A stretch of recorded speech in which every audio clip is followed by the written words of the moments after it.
I need production value. Well, what kind of production value did you have in mind for money? There's only one thing that adds real production value. What's that? Hits and ass. On August 1st, 1981, a TV revolution happened when video killed the radio star. Live and on TV. MTV debuted on cable and brought music videos nonstop into the households of millions of Americans. MTV was so popular that very soon after, Ted Turner tried and failed to launch his own cable music channel. In 1985, MTV kept trying to capitalize on the pop cultural success they'd captured by launching VH1, which replaced Ted Turner's failed venture on the airwaves. Of course, MTV is unique for bringing music videos and behind-the-scenes coverage of the music industry to mainstream cable television. But the urge to go behind the scenes into the music world is far from new. Throughout the 1960s, big pop music acts like Bob Dylan and the Beatles had camera crews filming their tours.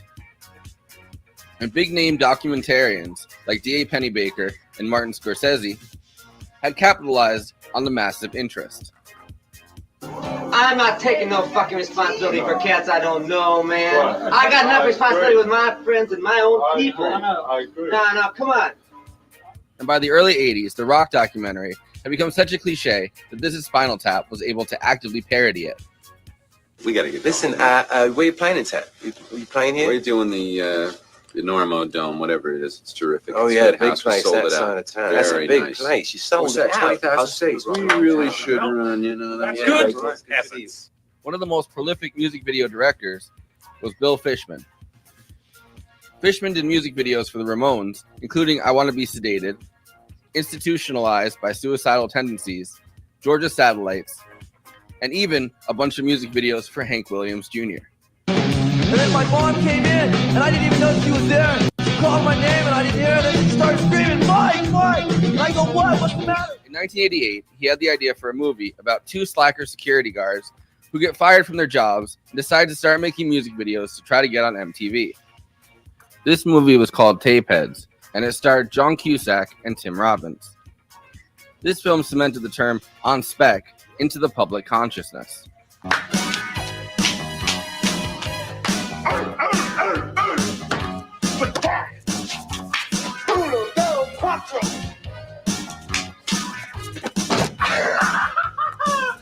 Music videos in the late 1980s were still within the reach of many aspiring filmmakers who weren't ready to pitch a full feature film to a studio. The screenplay for Tapeheads arrived on the desk of Michael Nesmith, who was a former monkey who produced Repo Man. He sold the script to NBC on the pitch that it would recapture the success he had with Alex Cox 4 years earlier. Nesmith also convinced John Cusack based on the idea that this would be his Repo Man. It was an interesting proposition. Repo Man's surprise success had come after its modest theatrical run once it hit the video stores. It was an instant cult classic, the type of movie audiences latch onto after the fact. Part of the appeal, what compelled audiences to enter into video stores looking for it, was the hugely talented milieu of punk rock legends and characters in the cast and on the soundtrack. Nesmith was convinced that this time, between himself and Fishman with their music connections and this zany screenplay, he could pre-plan that cult success. My first girlfriend really fucked me over, okay? Sorry. Yeah, so was I. When'd you break up with her? Kindergarten. It's so funny. And the cameo list is very impressive. Courtney Love, Jello Biafra, Weird Al, Ted Nugent, Dougie Fresh, Don Cornelius from Soul Train. The list goes on and on and on. Clu Gallagher from Return of the Living Dead, Doug McClure from Humanoids of the Deep, and Xander Schloss from Repo Man are in the supporting cast. Another one of Alex Cox's favorite actors, although not one who was in Repo Man, Xander Berkeley appears. Even Bobcat Goldthwait makes an appearance. In one of the most memorable bits, Sam Moore, who sang Soul Man, and Junior Walker play Billy and Lester Diamond of the Swanky Modes. The Swanky Modes are the main character, Ivan and Josh's favorite childhood singers who are now down and out, forgotten in an age of music video fever. Where are they? It's no problem, all right? They're going to be here. The modes are going to open for them. The modes? Who the hell are the The modes? swanky modes. They've been legends for 20 years. Where have you been? I'm only 17. Which ironically is where Tapeheads was also trapped for years after its initial release. At the time, Tapeheads did not exactly create the instant cult status that was hoped for it. It grossed $350,000 of its total $3 million budget in theaters. However, in recent years, as the internet and fan culture have become far more prevalent, Tapeheads has been rediscovered. The jokes throughout it have been recontextualized at a time when the 80s is a decade which stands out as a pretty bad shifting point for the country. And without being so deluged by cult classics of the mid to late 80s, it's become an era where Tapeheads is probably able to stand out more than it did. Of course, it's now easier than ever to acquire a good quality camera and to shoot music videos that, even if you're not professional, look professionally done. And YouTube and other social media platforms have long outpaced MTV as a place to host music videos and with its own tastemakers and cultural means of discovery. The time of a wild west of exploitative music video production houses asking you to shoot on spec, and the wild hoops you need to go through to get a music video made, they're long gone. Maybe that's why Tapehead successfully feels like such an artifact of a particular moment in history. Your ass has just gone out high speed to thousands of affiliate stations, and each now has their own copy. Say goodnight, Norman.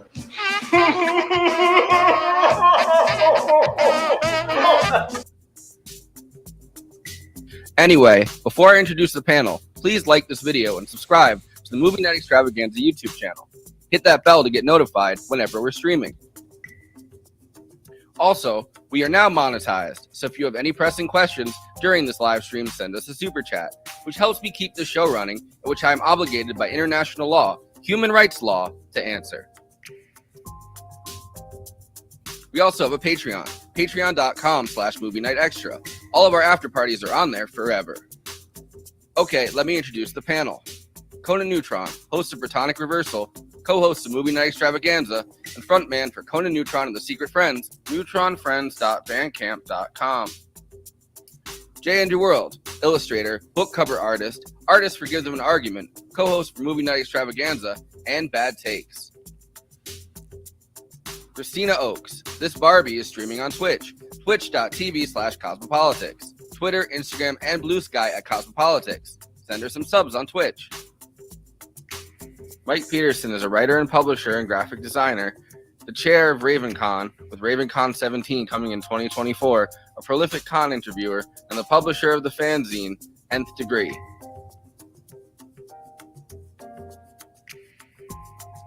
I, of course, am your number one Swanky Modes fan and aspiring RVTV host, Forrest Miller. Ladies and gentlemen, Menudo.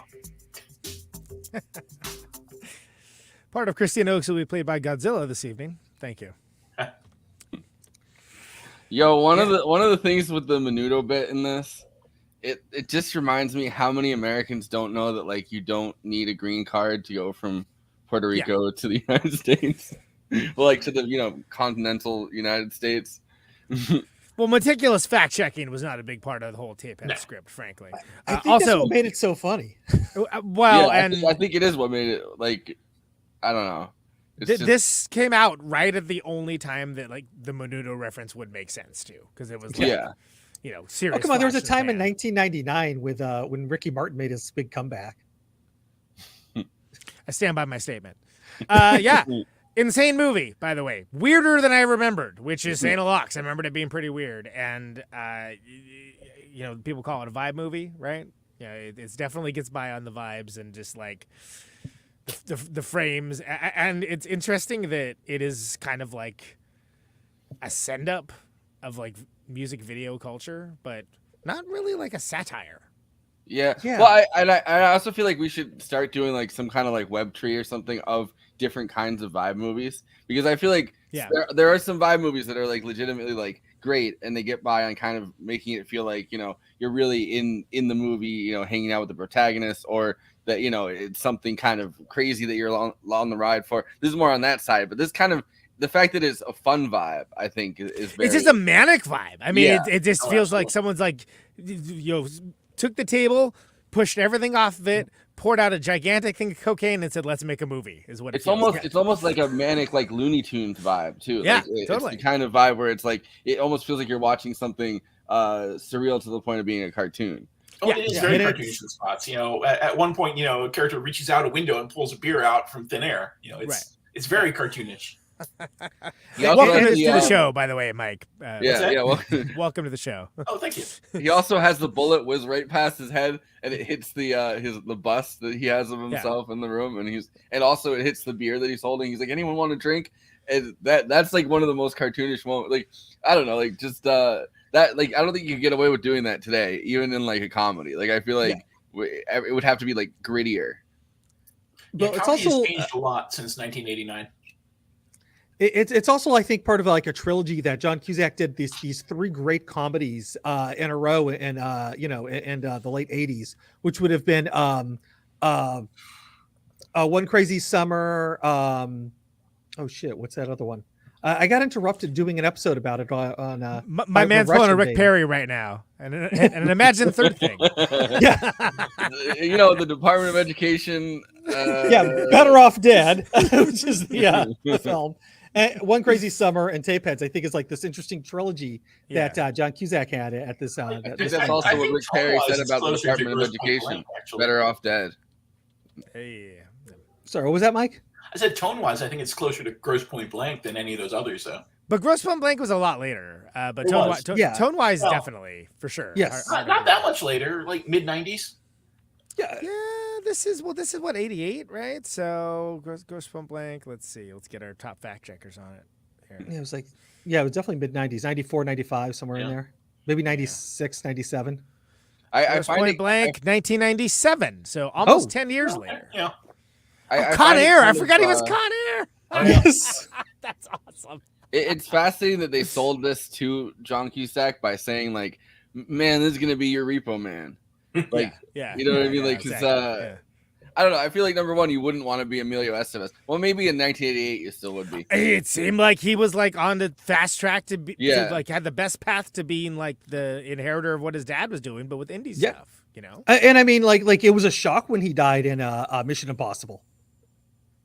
Yes, sure. Mission Impossible, everybody. So, but I think that it's remember that there's. I mean, and you covered you guys being Forrest and Andy covered this before I was on the show. But like there was a through line for all Alex Cox's stuff. That like there was kind of an appetite for like this could go big.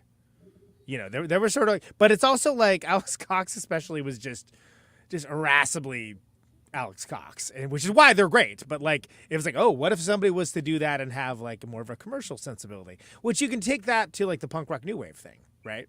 That like, okay, well, there's, for instance, you did mention of the thousands of people in this movie, you did mention Steve Baders from the Dead Boys, who was in there, who plays this ridiculous caricature of a punk rock band gone big that is like by someone who's never heard music apparently, but like but it's notable that there's a lot of those. Joe Biafra as an FBI agent who references himself, like amazing. There's a lot of amazing little moments in here, but I think again the thing that made Repo Man work wasn't necessarily the plot.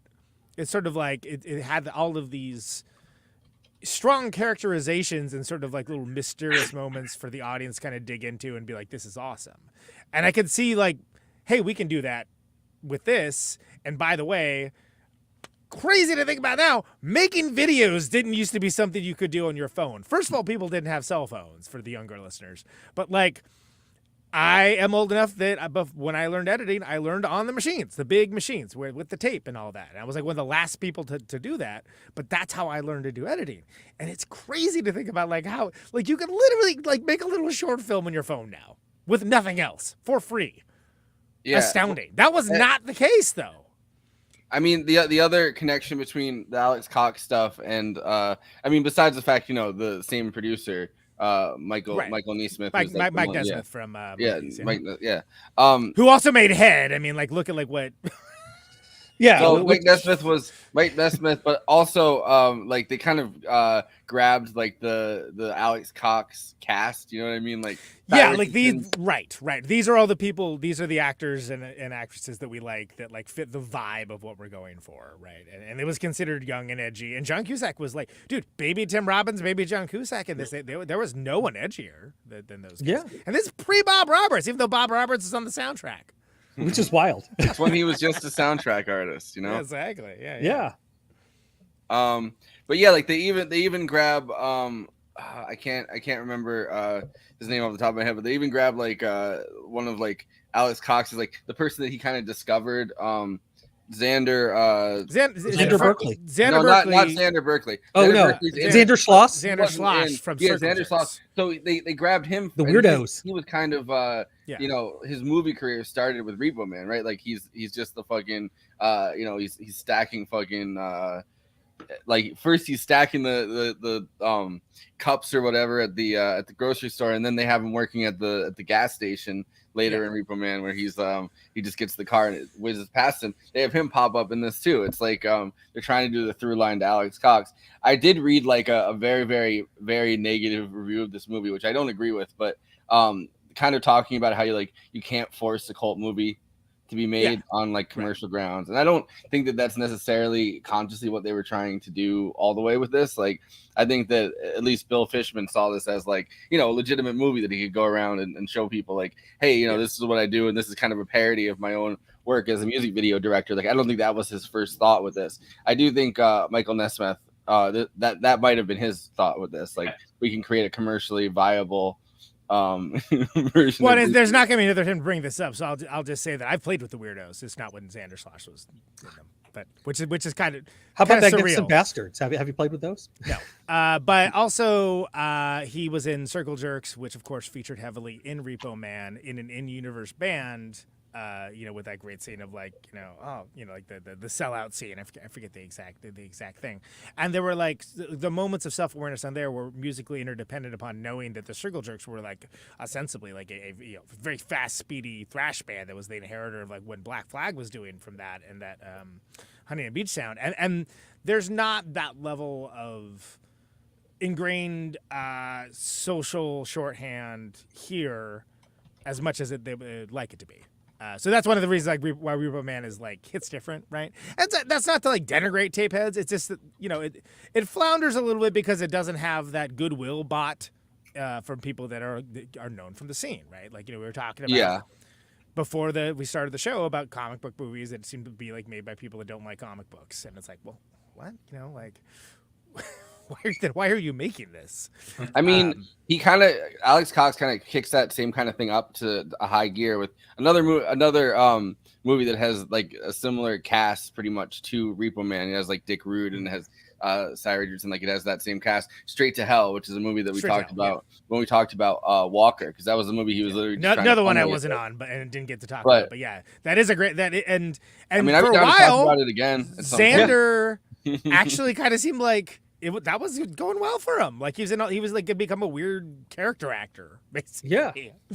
But he hits that point where it's not really as much a I guess an in-movie band, but he has like pretty much every fucking punk rock idol that he knows simultaneously fucking singing in the middle of the desert. And they has that point where everything kind of pauses and they all fucking sing together for a second. And it's like, I feel like that's the culmination of Repo Man and like, you know, his kind of inside jokes, inside band kind of things that he does throughout all of his movies. That's like the point where it got very close to jumping the shark almost, right? Like it hit the point where it's like, all right, you got them all in the desert. They're singing. Like, let's dial this back maybe 1%. Like, well, and Tapeheads has the thing, like, it's almost like the reverence that the Tim Robbins and John Cusack character has to the musicians is like almost Blues Brother like, right? Like, and that's sort of an homage like to that and the Earth style thing, which is great because it's a guy from Sam and Dave and fucking Junior Edward, and it's like these two guys are like the real deal.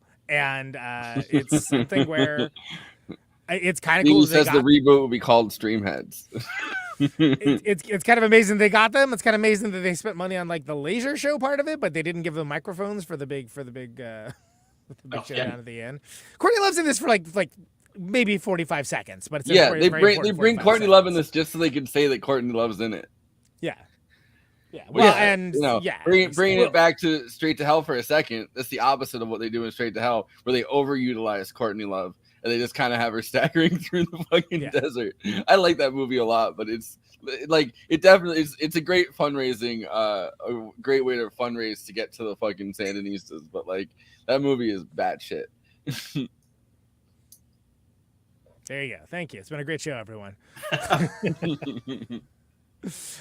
Yeah. So anyway, so my thing with Tapeheads is sort of like, well, they're evoking that same thing, which was kind of like in the DNA for this kind of like madcap 80s comedy, right? There was a lot of examples of it, and there are lower sort of more serious versions, like like your Risky Businesses or whatnot. Then you have like stuff that are like more absurdist.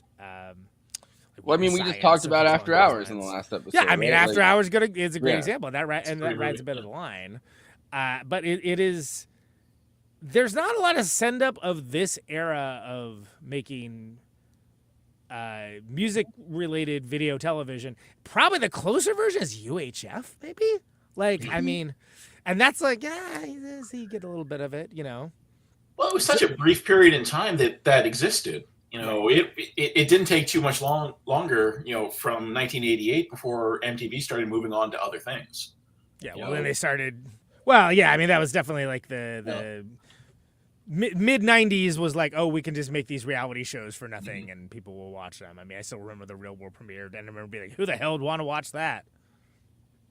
Anyway, the other thing I think that's kind of fascinating with this, and it continued on, but like, you know, kind of the height of like, you know, music video, the music video era, I guess, with MTV, right? Like, yeah. Not only did Bill Fishman do Institutionalized, like the suicidal tendencies fucking video, which has a profile level way bigger than the band. Like, yeah, which is not small, but well, like everyone knows that video. It's the greatest Pepsi ad of all time. Yeah, exactly. Ice-T covered it. I don't know if you ever seen Ice-T's version of it, which is wild. But he also did several of the Ramones videos. Yeah, he did, after like 10 years after they released their things, and then he did things like fucking the Backstreet Boys, Hank Williams Jr. Like the amount of weird music videos that he was able to do in this like couple I guess weekends, or I mean a couple of decades, on top of like he did fucking a Sir Mix-a-Lot music video. Like I'm looking at the list right now, like it's an insane list. And it goes on until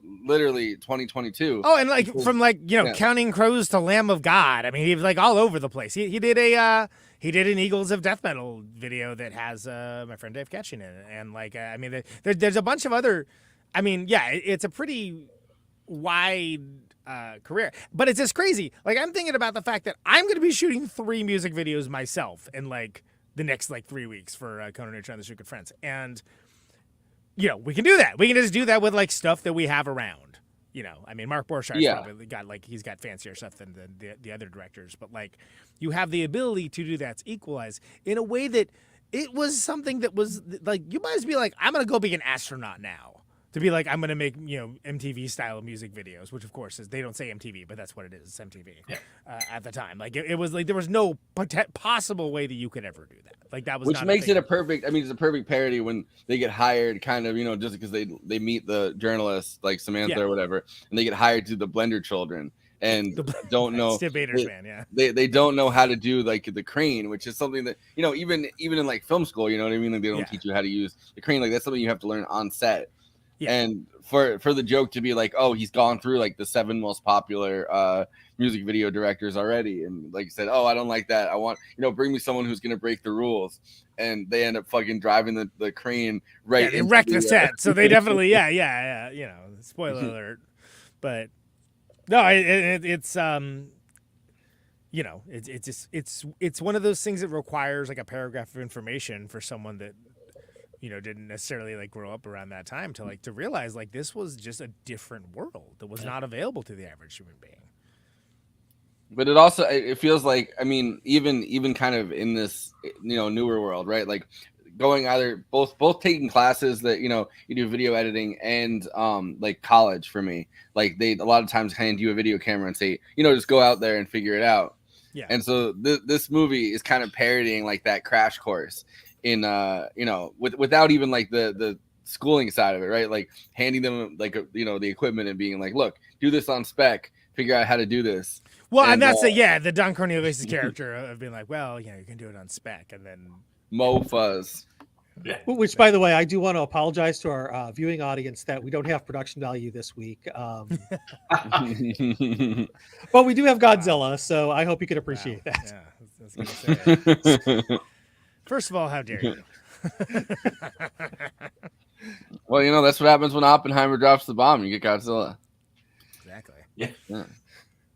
Well, yeah, and production values, of course, for those that we won't assume that everybody's seen the film. Is we don't have any TNA. TNA is what he's saying. Yeah. I mean, I could, if need be, I'm willing to step up.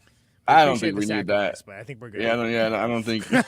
Yeah, I don't think anyone was looking for that.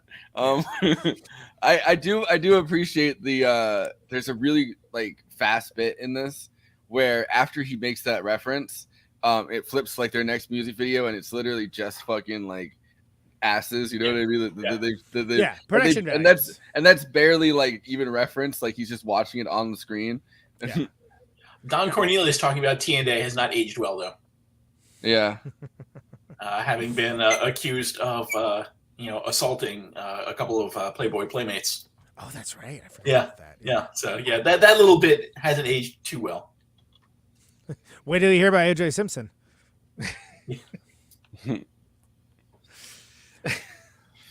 Kevin Spacey in there. You could be thinking,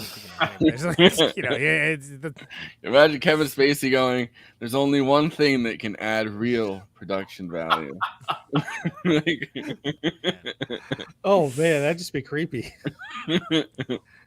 I mean, Don Cornelius at least has some kind of charm to him. Oh sure. Kevin Spacey's just always creepy. It's like, is he a good actor or is he just creepy? Both. But yeah, so there isn't very much clip kind of stuff that exists for this movie, but I found Bill Fishman talking about it on another someone who's this is a pretty obscure movie, frankly. Like it's sort of like we like to cover like anytime I mention it, half the time most people have no idea what I'm talking about.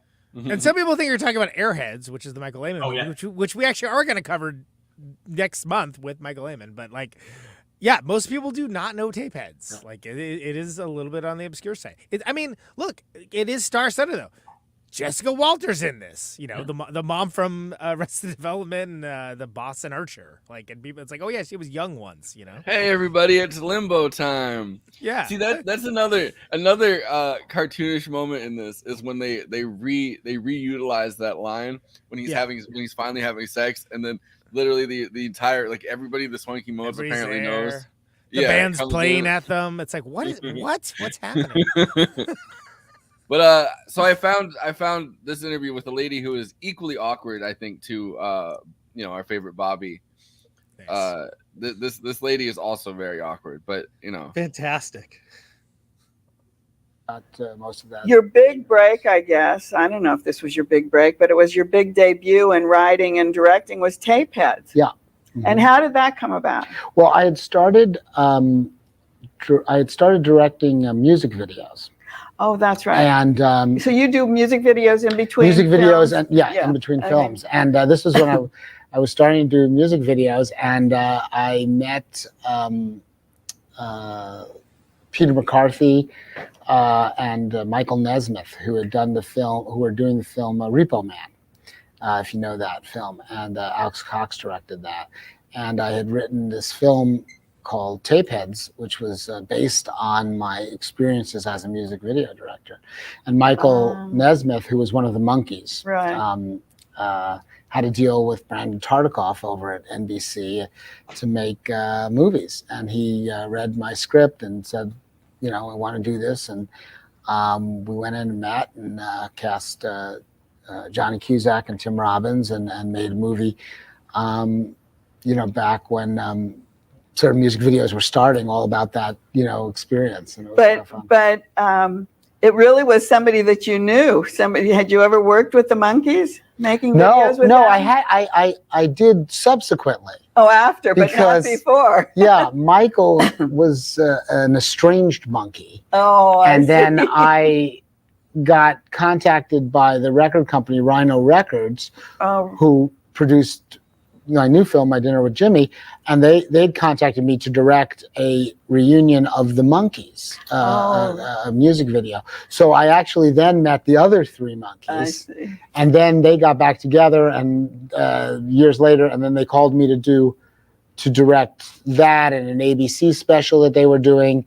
So I was sort of intrinsically linked to them. But even though you were a cinematographer and a director, you did have some music ties, didn't you? Yeah, just really the music videos has been my main tie through the music. Yeah, I mean, I've been doing a lot of work in music videos over the years, so there always seems to be music. But to begin with, like Tapeheads won a lot of awards, and what I was wondering is, did that make it easier for your next project because of the Well, it did. It went to Sundance and Toronto and all these places. So it was winning awards at all these film festivals. and then you had great actors. Well, it was like one of the 10 best. Michael Moore said, "Oh, I put this on my 10 best films of the year list to me," and in Boston, it was on the 10 best films of the year, and some critics. But commercially, it didn't do well at all. The distributor was a new distributor, and they couldn't get it. They didn't really get it out, and it didn't really play. So, mostly what they look at in these things is how it does, theatrically. Oh, so maybe that would help you. Yeah, so there was a lot of heat, signing agents and things like that, but it wasn't quite so easy to do because, it didn't have a box office smash. I didn't think about that because Tapeheads is like an underground film, or if you want to say that, but a really known film. Yeah. Well, we thought it was a pop movie. They said, "Oh, this is going to be a great cult movie." And we were like, "No, it's not cult." Oh, you don't want that. No, we want it to be mass market. But now you like that. Yeah, sure. Whatever people think. The other thing you directed then, I would bet good money that interviewer has never seen Tapeheads. So you did music videos in between the movies. Then you did them. The grand tradition of I'm just gonna bullshit my way through this. Yeah. Her show seems to be like or I think it was in the 80s. She just found people. And she just it would be two completely different people. There would be no connection between them. And she'd be like, "Oh, this is some person that's working for some charity that seems good. Oh, and this is Bill Fishman to talk about Tapeheads." And it's like it's like a show. I think it was like, and here's a bowl of lemons. Yeah. The idea of a show with having like a cohesive identity and sort of brand proposition was not a commonplace thing, really. Well, she seems like she's the brand proposition. She's like, I can talk to anybody. Because everybody wanted to be Donahue.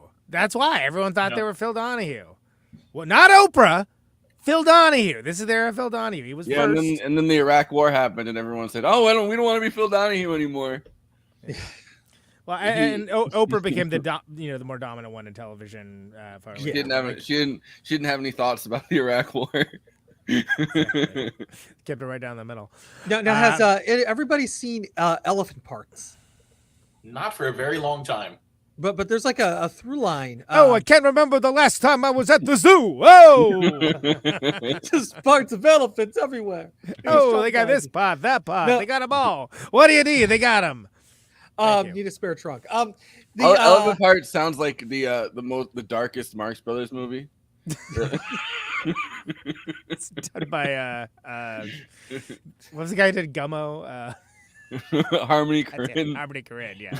but like I remember in the 90s, people said that Elephant Parts created MTV, which is probably bullshit because they came out within a month of each other. Also, nobody saw it. That movie was like a huge flop. Yeah. So exactly. how would they? Oh yeah, this obscure thing released on Betamax that nobody saw definitely it influenced this. Yeah, no, that's not true. I know. I'm just but there is a kind of a through line from because Michael Nesmith was the host of Elephant Parts. And he's leaned on that. He's leaned on that hard, but tried to I've seen I was watching clips of him where he's like, a lot of people say I invented the music video. You know, I invented MTV. That's not true, but a lot of people have said that. Yeah, you're the one who keeps saying it. You are the only one that keeps saying it, actually. The people, just like his bandmate talking about how he became a real Vulcan. Okay, no, Andy, we're not going there. But like there is obviously a lot of through lines to what we're talking about with the timeline for After Hours. It's just because like there was this idea of like, oh, there's this new form of art. And then, like they were basically letting everyone on for a while. It's like, oh, you got a video, great, we'll put it on, you know. And then again, before they figured out how to the system and everything. Yeah, because it's interesting that I don't think '88 was that time though. That was more like '81. So it's like so. It also feels like it's almost like gatekeeping by technological access. Like absolutely, yeah. Like if like because it's not easy to make a music video at that point. Like you know, even if you could shoot it, how do you edit it? Yeah. Because you literally, like, the editing consoles were like thousands and thousands of dollars as well. And getting 2 VCRs, that is next to impossible. if you've tried that back in the day, which, you know. Exactly. Get SLP mode. I got RoboCop. I got Hellraiser. I got, what do you want? I got it all, man. I got Phantasm 2. Yeah, all that stuff at the same tape. It's crazy. What a time to be alive. But I mean, this kind of is what makes this a fascinating movie. The fact that it's kind of somebody like Bill Fishman that's made all of these music videos and like is one of the people that got to gatekeep kind of what got made and what didn't, right. as well as Michael Nesmith, like, you know, both people that kind of got to be these originators of this art form. I mean, 2 of them, not like, you know, there's a lot of them, but like 2 of the originators of this art form, kind of parodying their own, you know, their own commercial projects, I guess, right? Like you get to kind of see what they think of themselves in that moment.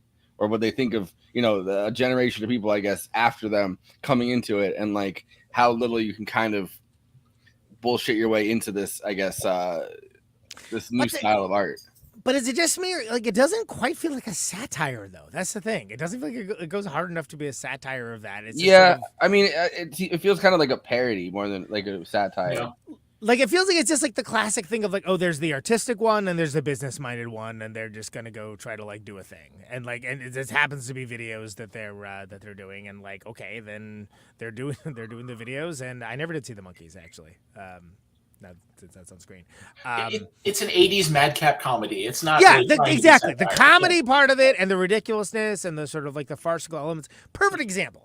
They get fired from their security guard job because they throw a wild party that they like bypass the video thing. So 80s, you know. Which is like, I love it every wild party. First of all, there's synchronized dances. There's someone with a can of spray paint that's just going at it for like, and it's just like it looks like the wall that like Mr. Gorbachev tear down that wall. No, it's and that's one of the scenes I appreciated in Beau is Afraid when everybody like gets in. It's like, oh, that reminds me of like one of those 80s montages of like the crazy party and everything. But that's like it's like it wouldn't escalate that quickly and all at once, but it's like it always that's the most depraved. That's the most depraved, horrifying version of that too, which I appreciated about that movie. Right. Like he literally just watches like almost like cockroaches, fucking junkies, like go into his apartment and lock him out. Like, there's the last guy that gives him the finger. Exactly. Well, yeah, and it's certainly like more menacing than some light graffiti and synchronized dance moves. But that said, I feel like that was like the montage that's like every madcap comedy that has party in it. Oh, yeah. You know. Well, and also music videos love to utilize that too, right? Like both rock videos and like early rap videos, I feel like they love to utilize like the quick party where it's like, come on guys, we're having a party, and then because they get a lot of people in one place at the same time, and then throw like a fake smash party cut, and then, whoa, someone's got the lampshade on. Whoa, it's crazy. But yeah, I mean, definitely. Well, I like the joke though that they're like, oh well, they must have seen the ad. Like he put it next. Yeah, he said an ad about it. Yeah, exactly. And like he's like, it's like what? some kind of like security, like it's some kind of like, I don't know if it's government, but it's some kind of business security building, right? Like what? It's such a weird setup because Tim Robbins is the artsy one, and John Cusack is supposed to be like the business minded one, and he's the one that's like, no, check it out. There's all these crazy people. Like it's like it kind of feels like they swapped roles at the last minute. Yes, exactly. Like, well, he's also got the artistic pencil mustache, as if he's like some kind of painter from the 1800s or something, and he's the one that's like, "Nah, I'm a capitalist, and this is my artistic friend." That Bob. Yeah, it's just very like it's almost, and the whole thing is like a setup just to like they lost their jobs, and that's why they're doing this. And it's like, okay, so that was like, all right, we got this whole like, there's a character who's like eating a Twinkie on the toilet, and apparently like a trans woman comes in and pees next to him, and he's like, was it Guns and Ammo or something? He's reading. Yeah, it was Soldier of Fortune. Soldier of Fortune, that's what it was. Yeah. I mean, it's He all was, like, hilarious laughing stuff. at But Soldiers of Fortune, which They also hire him as their limousine driver, but you never get any lead up. But to there's that, no right? there's no scene that even introduces that. There's no interest in explaining it. It's just like, oh no, he's here now. Okay. And then he's like, I love these guys. Well, he probably got fired from his security job after he fired them. Yeah, well, probably, but yeah, there's no interest in explaining that either. But like, it's just and it would take a 10-second scene. It would take a 10-second scene of them going back to their old job with like a limousine and being like, hey, like quit your job. You know what I mean? Like, and he goes, sure. He takes the Soldier of Fortune magazine, throws it in the air, and like jump, and and his box of tissues that he's jerking off with in the security bathroom. And does like the tearaway clothes. He's got a limousine driver suit underneath. Whether these things write themselves. Put on the hat. But it's the 80s. You don't Pulls need his to pants up. explain. I don't know. Whatever. Well, it's the 80s, right? It's automatic financial domination. You can just have your own your old boss drive you as long as you have the money to do it. Right, exactly. Yeah, that's the only thing stopping you is the fiscal part of it. Yeah. Yeah, well, I mean, that's what Bobcat Goldthwait was selling in the film. Yes, it was like, oh, that's Bobcat Goldthwait, and then like he's like, what? And his because real he doesn't voice. look like him, and to be fair, he looks more like that now that he's dropped that character. But like, yeah, no, mostly. He still exaggerates a bit, but I love not Andy, not like he used. He not like he used to. Thank you. But he does in his real life. We got this last time. Forrest and I were talking about Tapeheads. Somebody who knew Bobcat Goldthwait and it's like, oh, he's actually doing his real voice. That's the only reference you're allowed to make for that other episode. Best 80s scene was in Hot to Trot, where a talking horse let a bunch of animals in and trashed Bobcat Goldthwait's penthouse with the Beastie Boys' "Fight for Your Right to Party" playing. I think that is a good candidate for the best 80s party scene. I think, for sure, it's hard to top. God, I haven't thought about Hot to Trot. Hot to Trot is not something we think about often on this show. No. Especially now we're doing like Stalker or some character. You remember Hot to Trot? Oh, yeah. I mean, I was just referencing that when we were discussing the horse letting all the animals and the 80s version of Animal Farm. Yeah. They're like, communism is over party. Mike, when did you see this movie? When did you first see this not Hot to Trot, this movie? As soon as it came out. I remember seeing an ad for it in the paper, and it had all the things just like the party. Yeah, I saw Nesmith producing it, and I was a huge Monkees fan. I watched Elephant Parts. I watched Television Parts, which never gets mentioned anywhere near as much as Elephant Parts did. I was a big fan of Repo Man. And then I saw the ad also listed with music by, and great list of names. So the second it hit the theaters, I was out watching it, and then bought it the second it was out on video. So yeah, I was there day one. Features a Devo song sung in Swedish by a bunch of hair farmers. Which is my baby doll. Which is hilarious because it's like, oh yeah, former guest of the show Gerald Vicasoli was. Cube Squared. Yeah, I like that Devo wanted as like a pretty new band wanted nothing to do with this movie. Like whatever, whether they like read the script or not, or like got it pitched to them, I don't know. But like they're like the one group of like the one musical group that was like, yeah, we're not gonna take the money for this. We don't want to get covered in paint in whatever this is. To be fair, it wouldn't been anywhere near as funny if Devo had actually filmed it. Right. Having those male model Swedish-looking guys getting covered with paint was so much funnier. It's so much better. To be fair, that's off the Total Devo record, which is honestly one of their worst ones, and they had bigger problems going on than that. Still not as bad as Smooth Noodle Maps. No, Smooth Noodle Maps is a bummer. And people do not remember Something for Everybody, which came out about 10 years ago and is amazing. So it's too bad. Yeah. But anyway, no, it's way funnier because it's like flock of seagulls, like muscular flock of seagulls getting dumped paint on them. Great, I'm in. Stop right there. You made the sale. Yeah, and the funny thing is like I watched a movie with one of the guys from that scene in it, and it was like I'm like, he looks so familiar. Who is he? I'm like, is that Kato Caitlin? No, it's not Kato Caitlin. the guy from Cube Squared. Yeah. But I spent like 30 minutes like while I'm watching the movie, like Googling, like trying to figure out who this guy is, and like, oh, it's okay. But there are very funny moments, like when Steve Bader's band is, they're killed by like a freak accident and they need to premiere the video, and then they like lazily like put on the correct audio, but the video is like from that funeral, and it plays out like November Rain or something. It's amazing. And that's like one of the moments where it feels more like not satire but parody, I guess. No, totally, because it's a huge hit. Because I was like, oh, that's so passionate. So and that's one of the few moments that it does feel like they're completely parodying their industry, right? Like, because it's like, well, in this day and age, like literally you could literally just do that, and then they're like, wow, it's so dark, it's so like postmodern, which was considered high satire at the time. And now, of course, we all know that is, it's like whatever. People will they do the like the trailer thing where you take a trailer and you just cut it with different music and it becomes a different style of. You just put the Benny Hill theme on anything, and it's like, sure, right. But at the time, that's high satire. But 1988, that was a pretty radical concept, Yeah. And moments like that, I think, really work. I don't even mind the Hitmen / Enforcers and how they just assume that they're like an IRS Records new wave band. I mean, that's hilarious to me. I'm like, that's great. I mean, like the one guy kind of leans into it and is kind of like down with it. And the other the only reason that it works is because the one guy leans into it, and they're I guess. But everyone else is kind of not on board / disinterested. But he's kind of like, yeah, sure, like that's very funny. What do you guys? So I do want to ask, what do you guys think of the entire Clue Gallagher?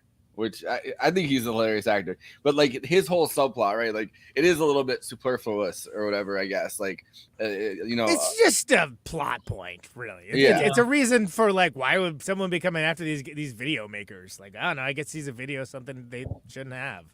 And then they add to it by, they're literally in the building of his daughter, and and that's a decent reveal because it said like, oh, well, my dad got this space for me. You've got to contextualize that. Remember when that came out? So many big figures were being brought down by sex scandals at the time. It's true. So when was that was parody of what was happening at the time. Yeah. Was that Gary Hart?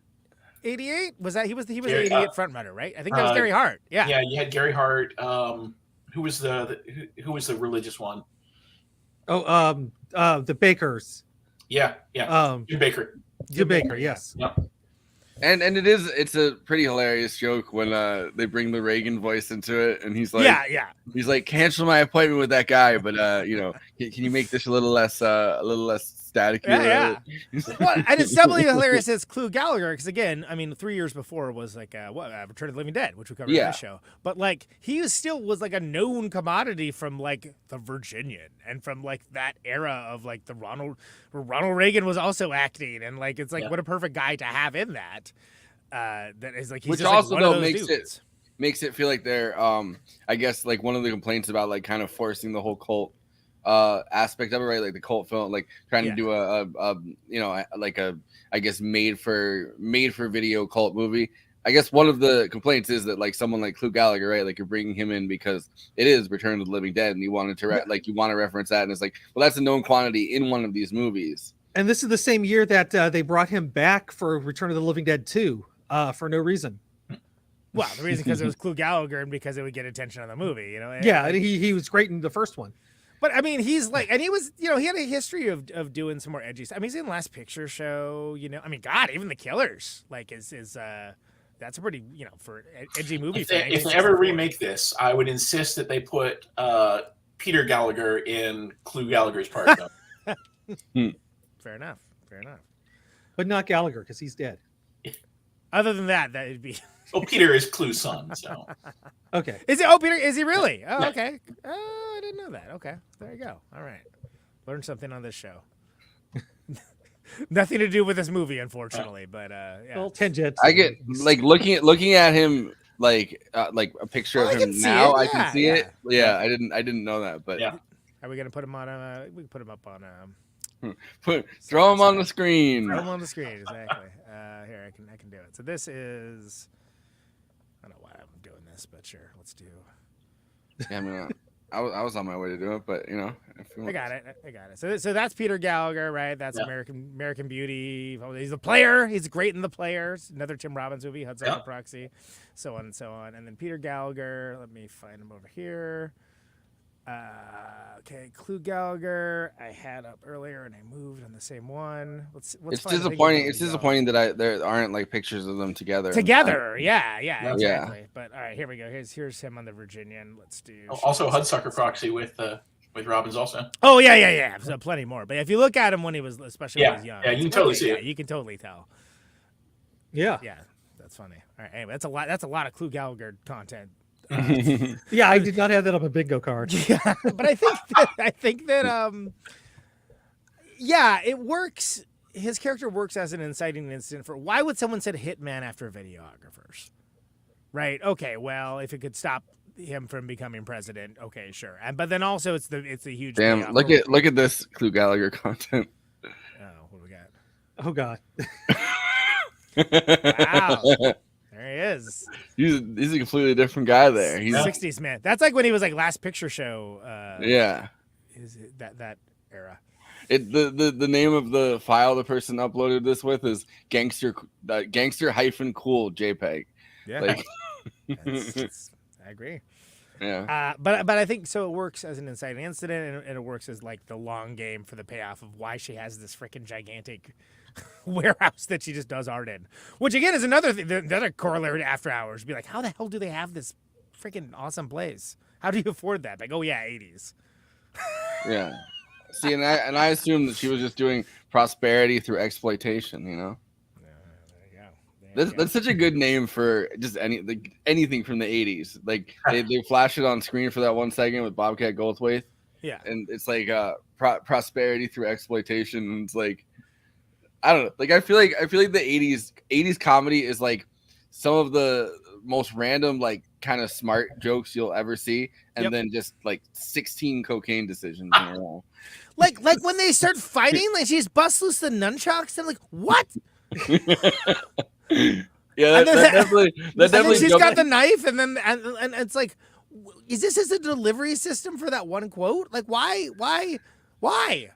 And it doesn't even make sense for the situation to escalate that much that fast, right? Like, no, because she's literally like, she's looking for the tape, and she's like, oh, I'm gonna bring that tape or whatever, and then she's like, yeah, you're gonna bring that tape. It's just like somebody had the line, two ninja bitches about to kill each other, and they decided to write a scene around it. Is what it seems like to me. But I don't know. Just one of those ninja bitches did shoot JR too. So fair enough. They're passing around a big plate of like the schneef. They're like taking a little sniff of it, and they're passing it around. They're like, okay, any ideas? There are no bad ideas. It's like it's like ninja bitches fighting each other in the the studio. Yeah, we can't be bothered to say how the chauffeur is there from the old security guard job, but this we have time for. Yeah, exactly.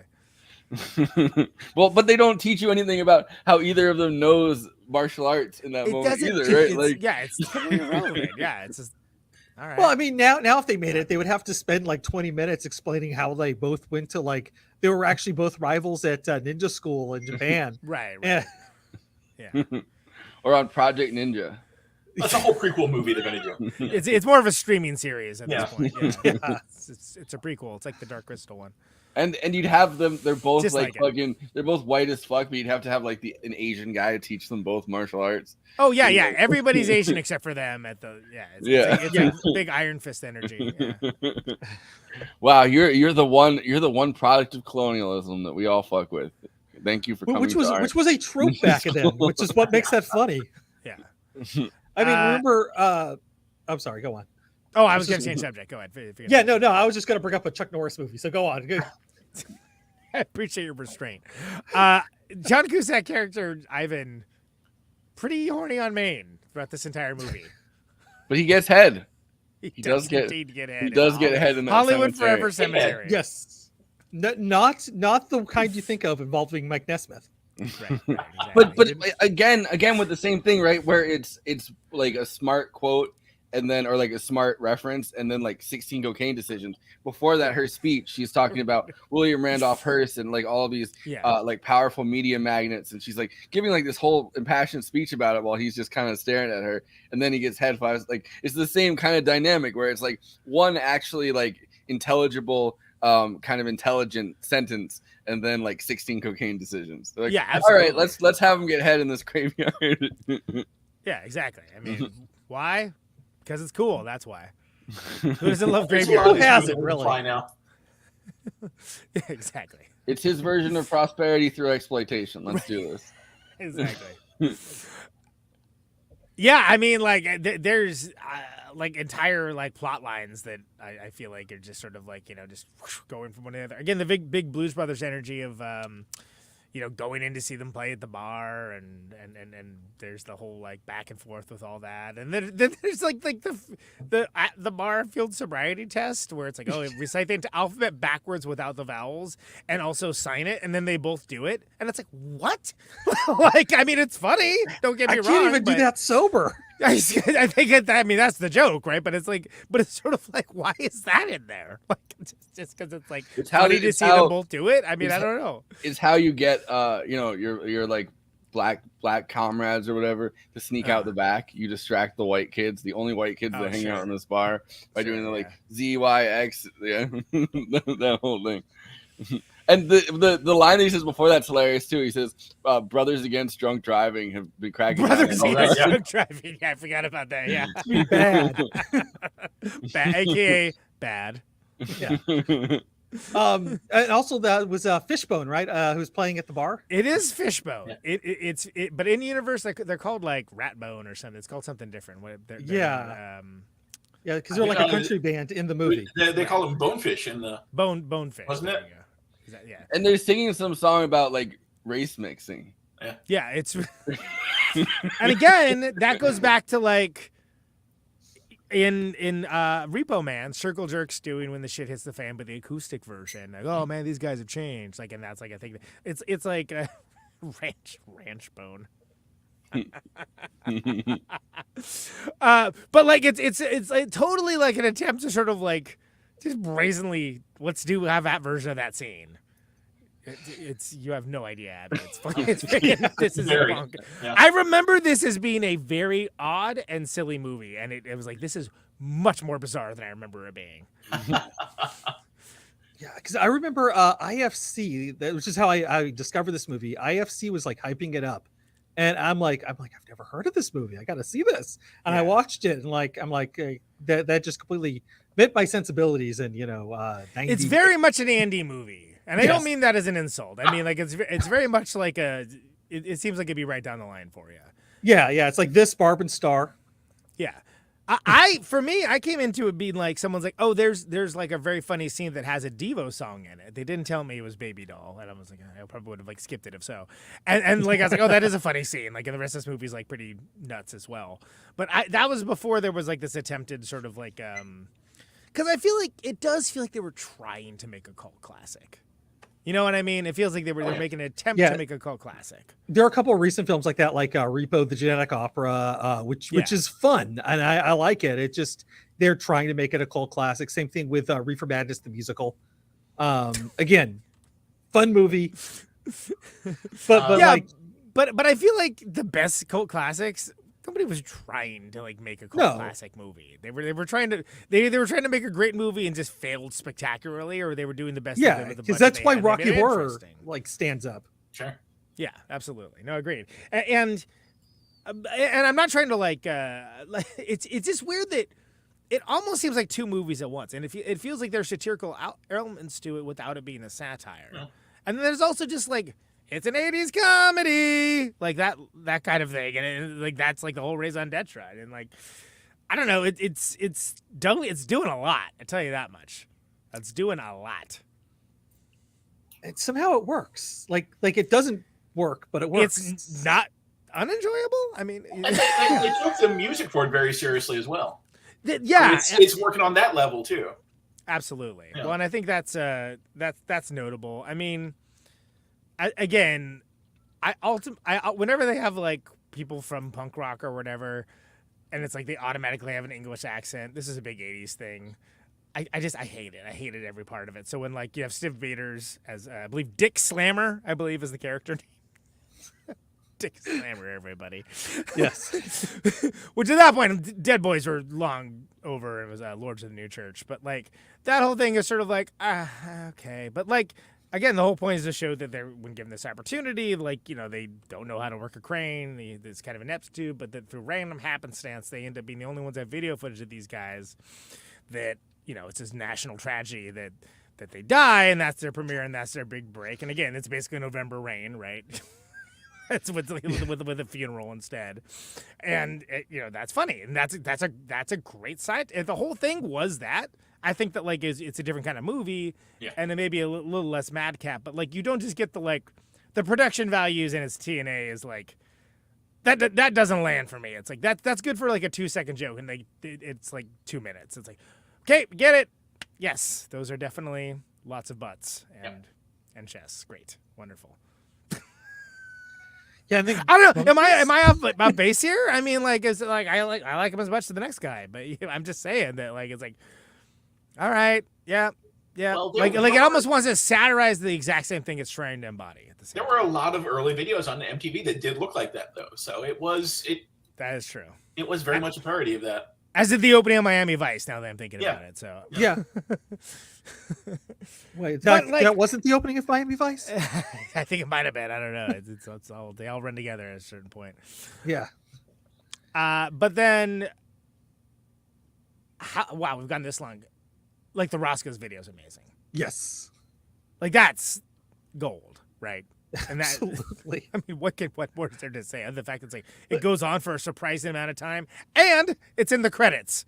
Yeah, an extended version because they know what they have, and they know that people are going to be like, "Oh, it's the Roscoe's guy again." All right, which is just absolutely incredible because it's until Black Dynamite, this was my favorite Roscoe chicken and waffle joke. Right. Yeah. It's in a bunch of them. For East Coast and foreign listeners, real place. You can go to it, and it's pretty good. It's good. It's on my bucket list. Yeah. One of these days, I'll get out to California. Chicken bucket, that is. Thank you. Yes. Yeah, I don't know. What do you think, Mike? Does it work as a satire? Is it a satire? Is it just like a raunchy comedy? You know, it's definitely making fun of the music industry at the time. Yeah. And definitely making fun of MTV. It's a satire wrapped in a zany madcap 80s comedy. I think it's leaning more into zany madcap than it is to satire. It's almost like they watched that one video, right? And he's all stupid, inane, vapid, mind rot, stench, pablum. Yeah, it's all right. You know, it's like that kind of. That's almost like a self-reflective moment of what what is being examined, if not satirized, exactly within the movie itself. And at the heart of it, you strip away all of the satire and you strip away the zany madcap. It's a movie about two guys that want to revive the careers of someone that inspired them, and that's a good storyline. It's a good through line for the movie. I think that's part of why it holds up. Yeah, and like I said, it's a pretty common story element. It's happened many times in many other ways, many times over the years. But I mean, it does work. Yeah. Again, just the confusing thing is that like the characters basically swap roles after they get fired. Yeah. Which I just don't understand at all. The fact that like maybe they just haven't that quite figured out yet. But yeah, it's fine. And it's there's like what's it? All good things come in threes, and it's like no, it's celebrity deaths that come in threes. Yes. Yeah. That's funny. That's good. That's funny. Such great dialogue in this whole movie. Just it's extremely quotable. Literally throughout the entire 90s, me and my roommates were quoting this movie. We're free to pursue our destiny. What, abysmal failure?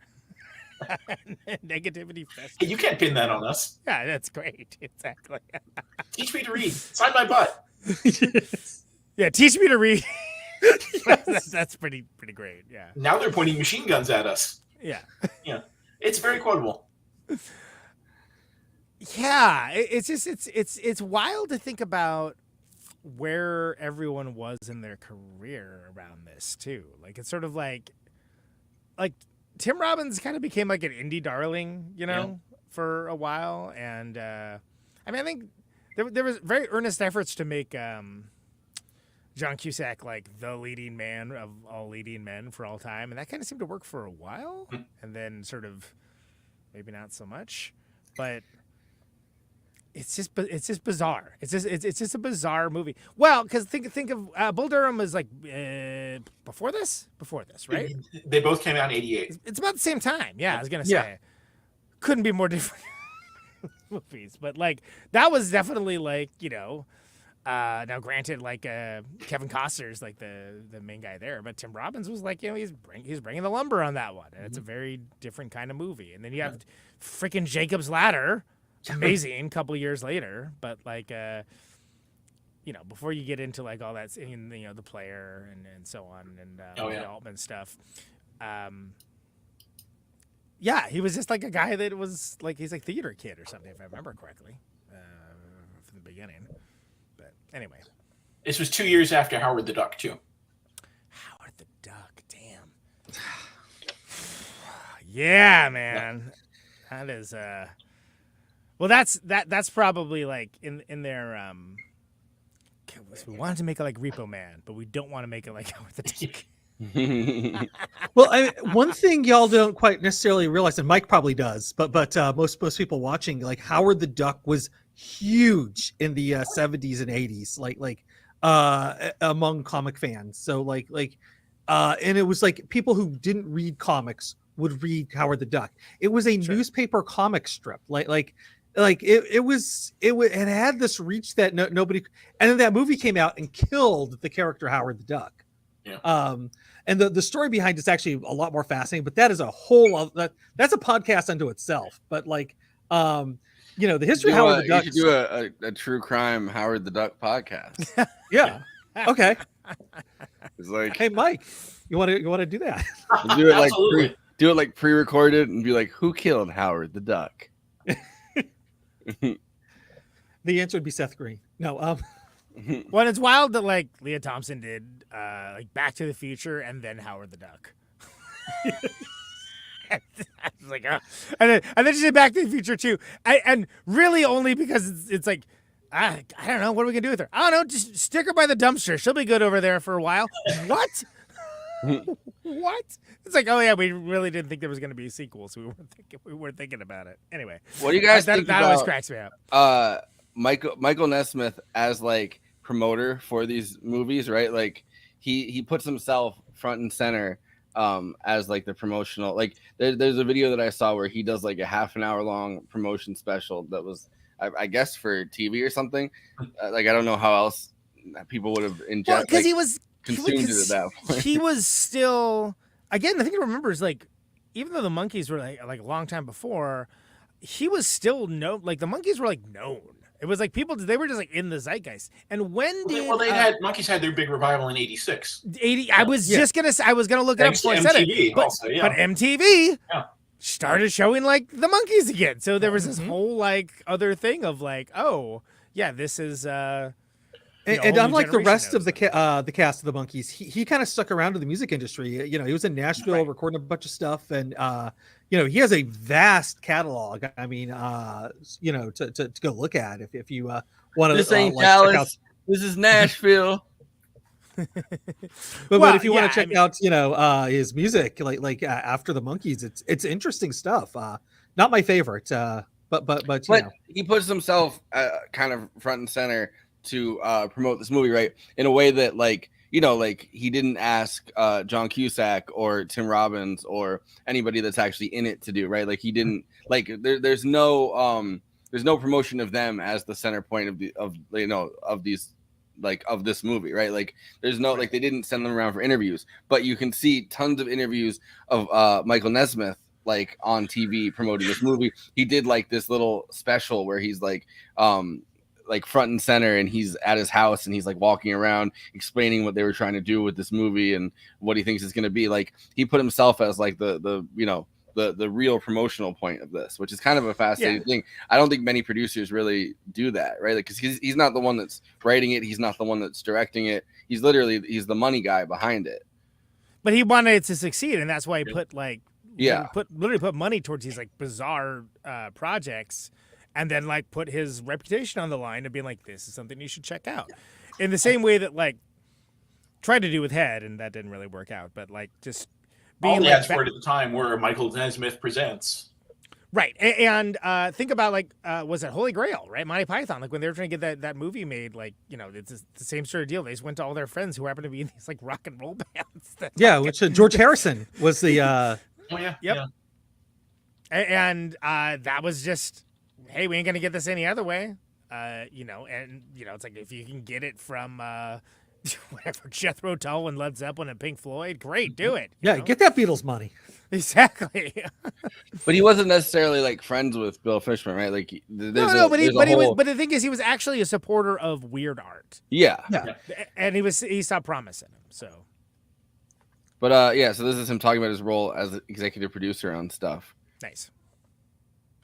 This is a fully realized creative vision. It's the power of the idea in back of it. If somebody comes and waves their arms and talks to you about some fabulous thing that could conceivably happen, you have to know, you have to see I have to see in their minds that all the pieces are put together, and that if there are pieces that aren't put together, that they will fall into place at some point. So when that happens, when somebody talks to you about something that they know what they're talking about, there's a certain truth to it, a reality to it, a little light goes off. You just know. And there's also a light that goes off when they talk to you about stuff they don't know what they're talking about. You know, one's red, one's green. And the green one said, yeah, follow this out. And that's what happened with Tapeheads. Now, this is really, I mean, in the age we're in right now, high-tech videos, the music TV channels, HGTV coming in, and as we go into the 90s, I mean, it was perfect timing for this movie, isn't it? I mean, you couldn't have asked for a better time. Yeah, well, but I think we've sort of fell into a tub of butter with that. I mean, there's a lot of people who say that, gee, you know, you invented the music video. Well, what happened was I started doing music videos at the beginning when other people started doing music videos too. I didn't invent the music video. There was a half a dozen people out there working in the forum. I just happened to be there at the right time. Same thing with Tapeheads. I mean, yeah, it's perfect timing, but it was not anything we planned. And as far as executive producer, a lot of people see that, Michael, and they don't really know what those duties are, what you have to go through. How much creative input did you have with the production of this film? Well, it's sort of like the Queen's veto. You sit at the top of the creative pyramid, but you have to leave everybody alone. I mean, you can't, and so the result was that I had virtually no creative input into it. I trust Bill Fishman, I trusted Peter McCarthy, and I knew that they would come up with a good, with something good. I couldn't have backed it up just myself, and there are dozens of people who come together to make something like this happen. Brandon Tartikoff over at NBC was my partner in this thing from a financial standpoint. I had a lot of support from the creative community with a lot of agents who brought, like John Cusack's agent who says he'll do the film. And as an executive producer, you sit at the intersection for that and try to steer everybody or steer all these energies into the right place so that it can help the film. But in terms of actually making a decision and saying, no, don't do that, I won't have that, it really is the Queen's veto. When you exercise that, you do more damage than you do good for the most part. So you just basically sit quiet and let the thing unfold. Now, in the past several years, you've had your own video company. You've done a lot with video. I know you're going to do video publishing is one of the things that's coming up in the future. Let's go back to just for a couple questions to the 60s and the time, of national prominence with the Monkees and that whole time period in your. I mean, most people just do executive producer to put their name on something and look cool, but some people actually, fight for it. Yeah, executive producer Dick Wolf. Dun dun. Well, I mean, by the way, if my name was Dick Wolf, it'd be on everything. My name isn't Dick Wolf, and it's on everything, but it would definitely be if it's called Dick Wolf. I'm the Dick Wolf. Well, yeah. I was like, that's an alias, right? I was like, no, his name is Dick Wolf. Like, wow. His name is Dick Wolf, and he really, really, really likes cops. And it's like, yeah. Oh, all right. This is no idea.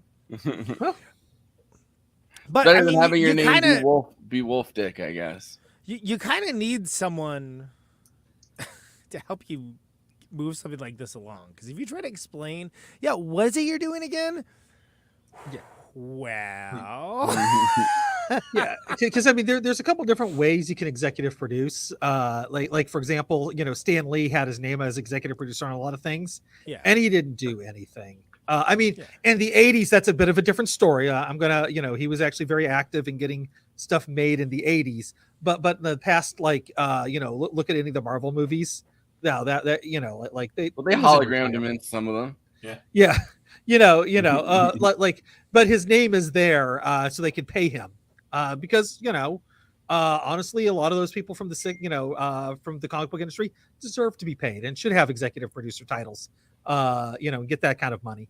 But then there's people like Richard Dean Anderson on Stargate who literally was there in the meetings, which are not exciting, but being there to kind of get the show funded and whatnot and get it sold and give it life basically. And so that's a actually active way if somebody who's as a marquee name being an executive producer.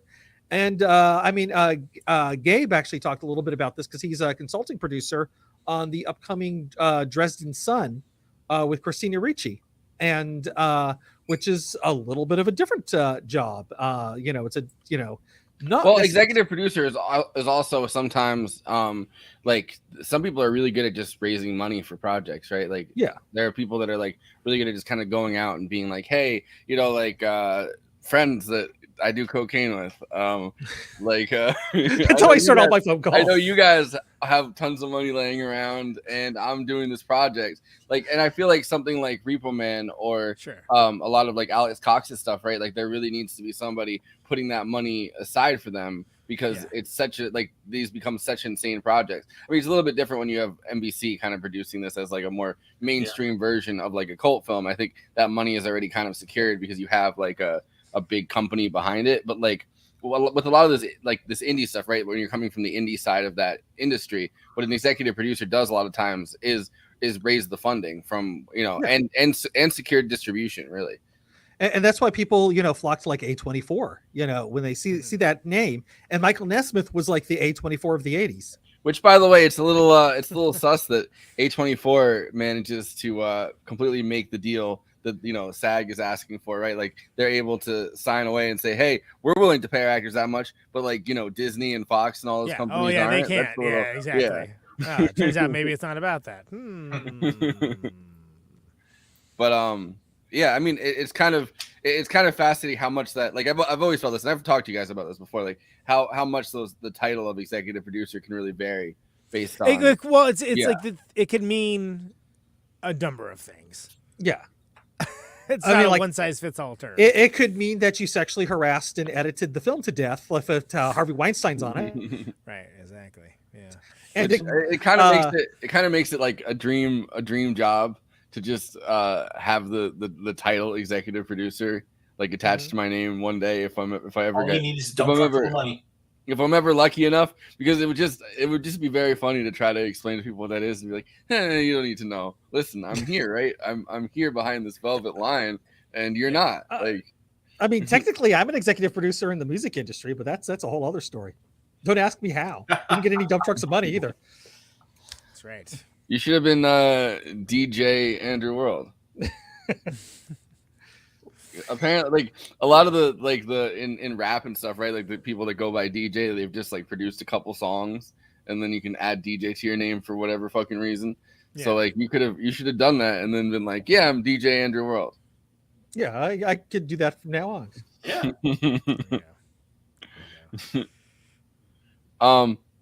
But yeah, I mean, I think that's.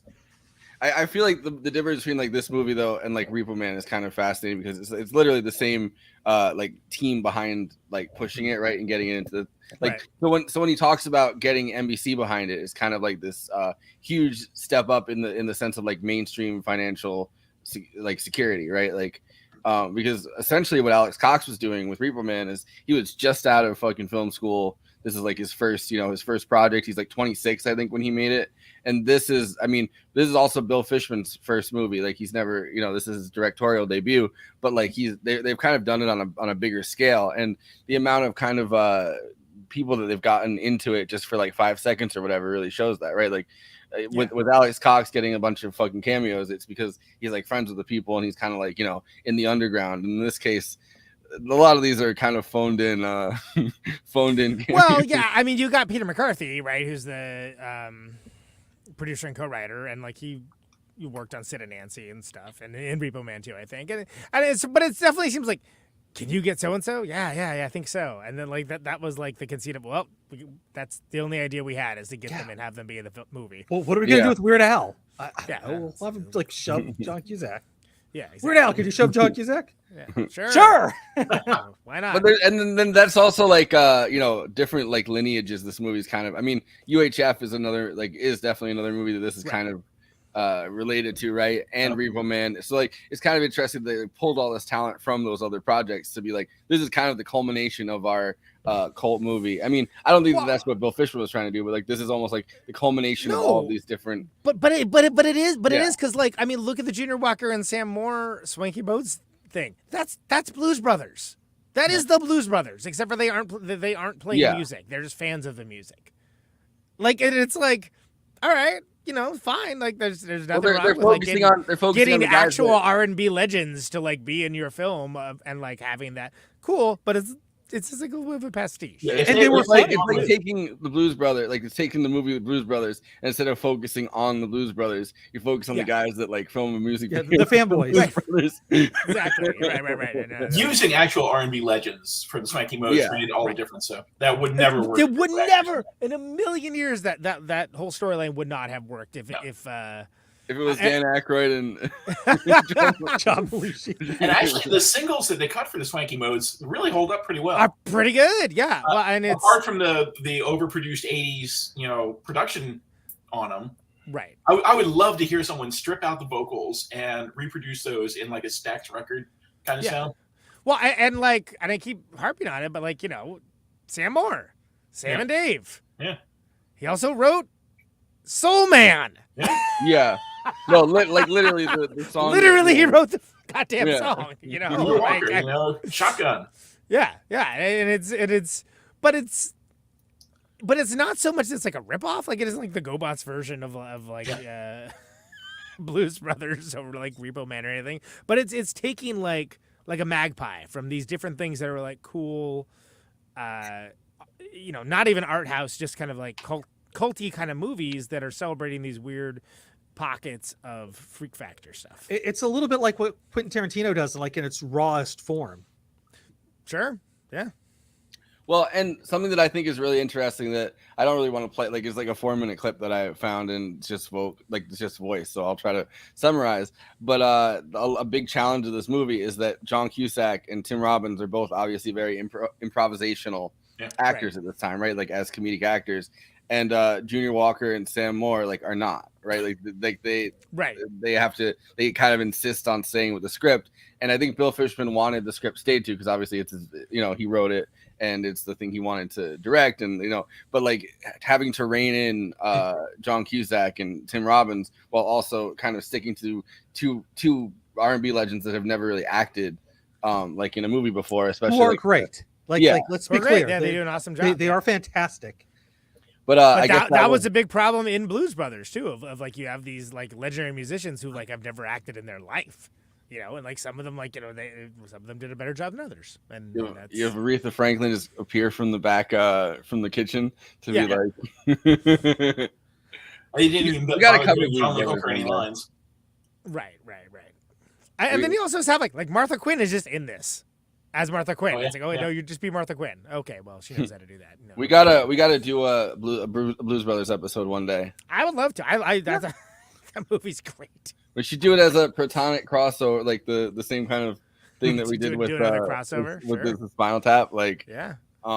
Which I think that this movie also kind of taps into like the lineage of something like Spinal Tap, not in the sense that it's like in the sense that like these are two very different moments in music history, I think, where it's like kind of riffing off the two different points of it. Like I think that like this is like the production side. This is as kind of music video, like as music and video kind of collaborate into this weird bite-sized thing that we're still kind of living in the wake of now with how we consume content versus the longer concert tapes, I guess, or like rock documentaries of like the Spinal Tap era. Yeah. I mean, it's like right at the dawning of that. And there really was a before and after Spinal Tap, which of course is '84, but like that's still fresh. That was like just a few years ago at the time of this. Yeah, because I mean, Spinal Tap is working hard to parody things that kind of happened a lot of times in the '60s and '70s, right? Like the Bob Dylan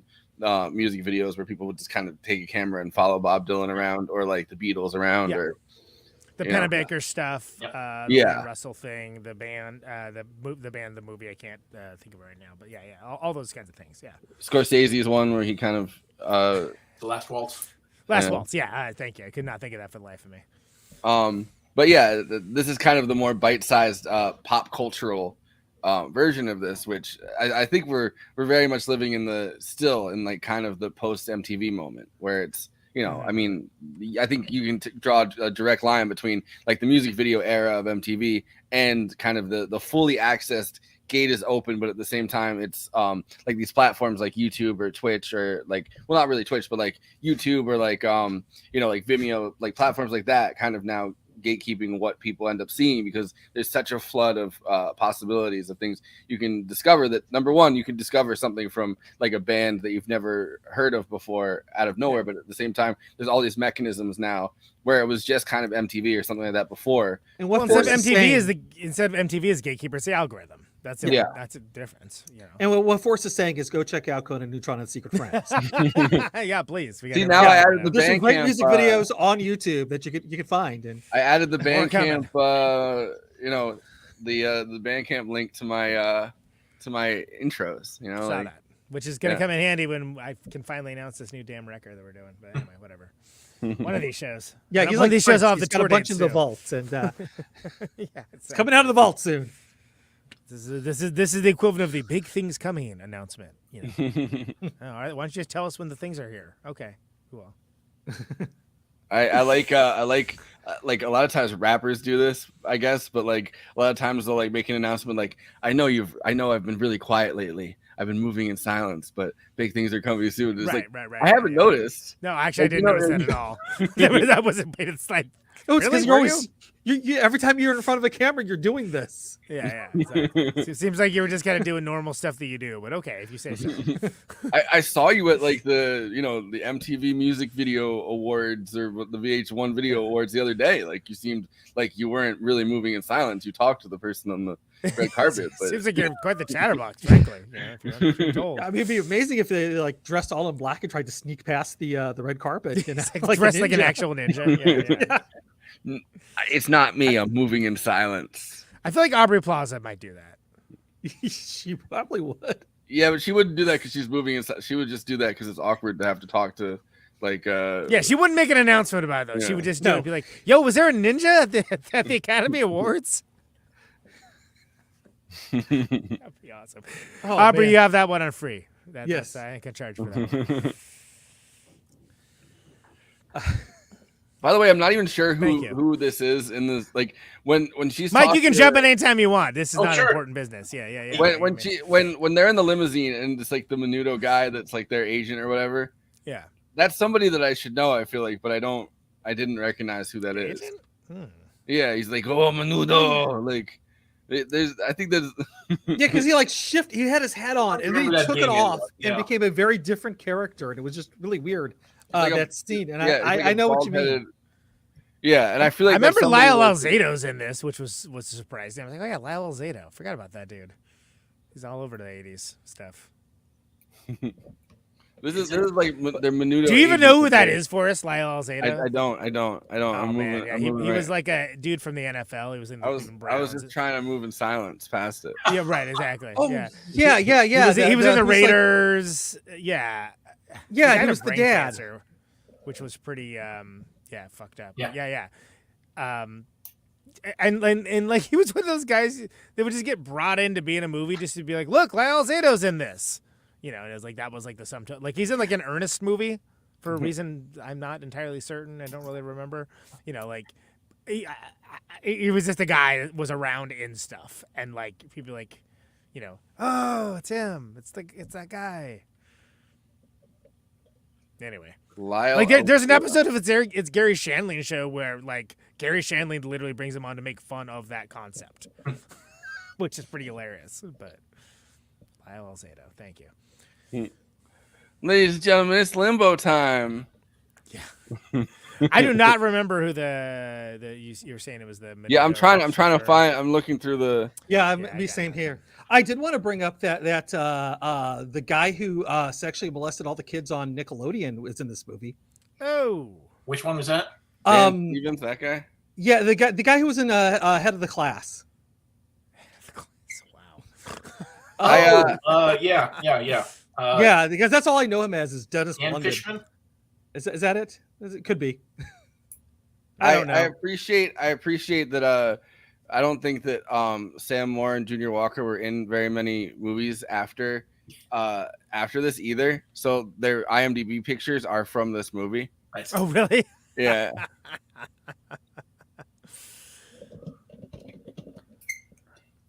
Well, I'm looking. Wait till you hear about Cube Squared. No, kidding. So you've thrown out some movies that share similar DNA to Tapeheads. I'm going to throw one out that you haven't mentioned. All right. Because it's got the same generically evil... Dan Schneider. Yeah, okay. That's it, Dan Schneider. Generically evil guy is trying to kill the hero. Hero falls in love with the generically evil guy's daughter. There's music involved. Joe's Apartment.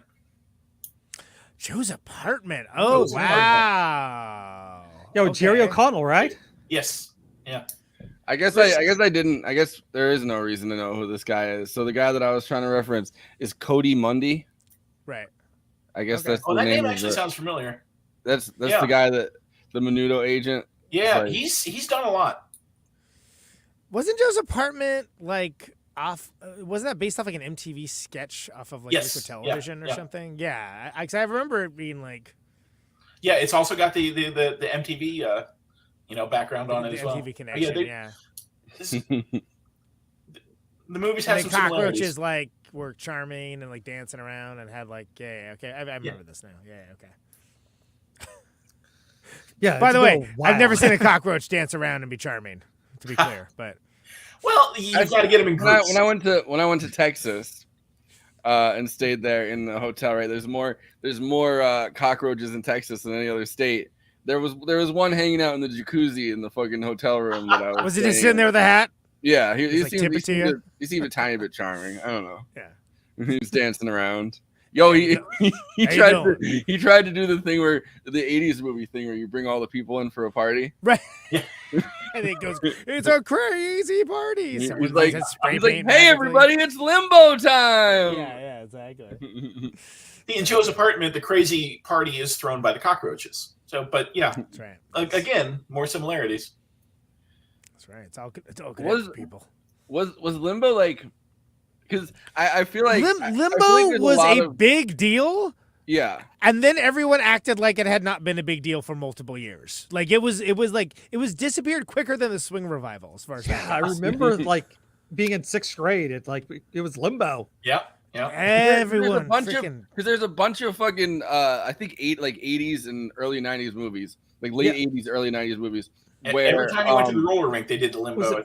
Back to the Beach, I think, was the big movie that kind of like brought it back, if I remember correctly.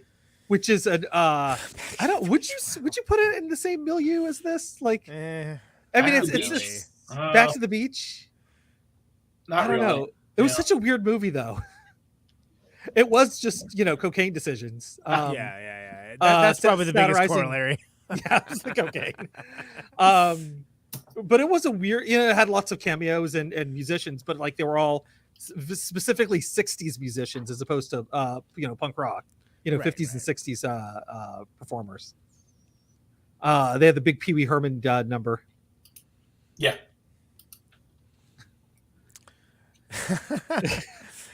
Yeah, well, apparently 1950s is when the limbo Yeah. kind of became popular in America, but it was definitely like why was it just like ubiquitous like around like when I was in high school is what I don't understand. Like I don't know, people feeling nostalgic for the 80s and the 90s. Oh, 60s nostalgia was big in the 80s. That's true, but like why the limbo specifically? Now I want to know. Why was the limbo popular is the first thing to come up. Because there was that Chubby Checker song, and like there was a big Chubby Checker revival in the late 80s too. Right. Oh, that's right. Yeah. Okay. Yeah. I don't remember exactly why, but I know Fat Boys covered him. In the late 80s, Chubby Checker re-recorded the Twist. Okay. And did an appearance on Quantum Leap. That's right. Wow.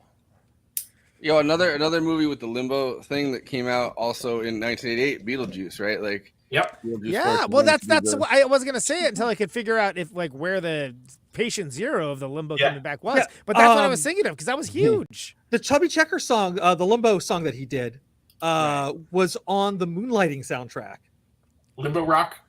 Yeah. I'm like, where was it? Yeah, no, it was a Moonlighting soundtrack, which had Bruce Willis had some songs on there, which is pretty good. Right. Oh yeah, I remember Bruce Willis at one point during Moonlighting screaming, "Let's limbo!" Yeah, or something along those lines. Yeah, it was. Yeah. Hey, everyone was limboing, man. I don't know why. Yeah, I guess limbo became big in the 80s again. Yeah. Probably all the cocaine. Yeah. But I do like it. I do like it as like the limbo part of it is when they're in like the rich like house, right? Like it's like the people that are so bored with their lives. Yeah. It's the people that are like so bored with their lives or whatever, and try to do a fancy party thing that like limbo is something that's like exotic to them almost, right? Like instead of a dance created around basically the tight spaces using slave ships, which is like really how it originated. But yeah. Wow. No, that's really how that's why I was like, what brought this back? Because it just was everywhere. It was like in that John Waters movie. It was in like Beetlejuice. Like it was crazy. Yeah. This weird calypso revival in the 80s, and I don't know. Hairspray. Yeah. Was that also 80? Oh, okay, cool. Okay. Yeah, that sounds right. Yeah. Because there's a great video on YouTube talking about the use of Harry Belafonte's music in both Hairspray and Beetlejuice. Why was the limbo in so many movies in 1988? It's like the Macarena or something. It was like the Muppets limboed in the 70s as well, and on one of the episodes of the TV show. Well, that's easy to do with puppets, right? Like, I mean, yeah, exactly. I would not want to limbo against one of the Muppets because they're so much smaller than me. And well, they don't have any bones, so I bet they're gonna win. I mean, other than hand bones. But yeah, exactly. I hope they don't. I don't know. Maybe they do. I've never forensically analyzed one, vivisected one. On the next movie night extravaganza, it's an alien autopsy, but with Gonzo. It's like a Cronenberg movie, but like a Muppet. It's like this rib cage. It's just felt everywhere. That's funny though. The Chubby Checker. It's a classic after party material, by the way. Chubby Checker both, is big for the twist and doing his own cover of the Limbo song. So they're kind of, I guess it's overlapping things, right? Like, yeah, okay. Well, those are both things that John Waters grabbed hard for Hairspray. Yeah. And it was kind of like the Lydia character in Beetlejuice, like it's a good shorthand way to show like how like not in 1980s culture she was, like, she would like that stuff. Okay, good, yeah, right on. It's different. No one's doing that.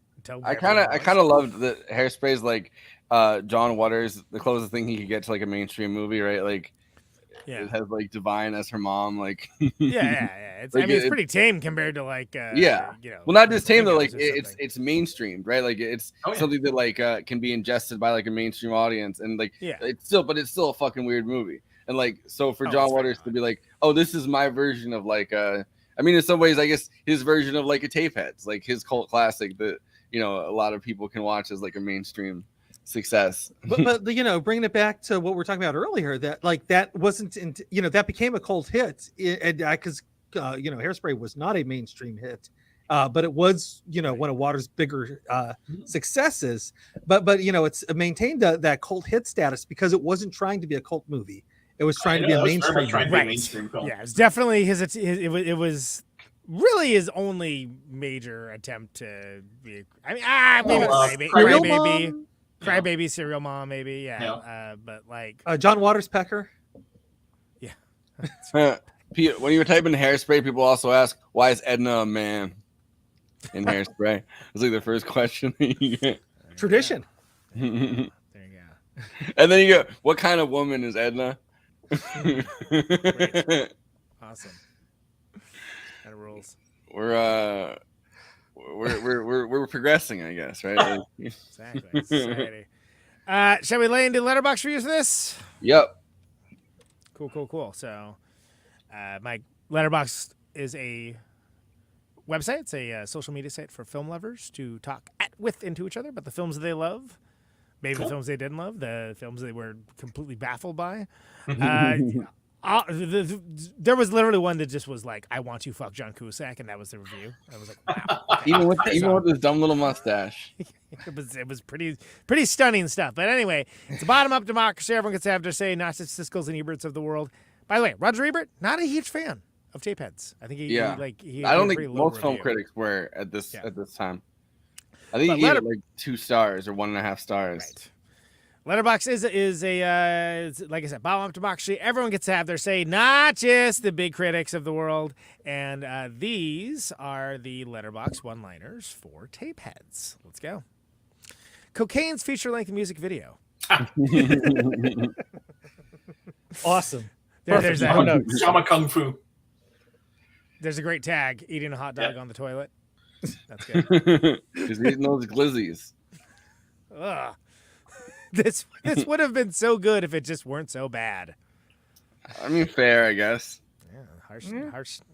Choice Film Club is a harsh but fair. Still got 2 stars. It's not, it's not the Ebert. Exactly.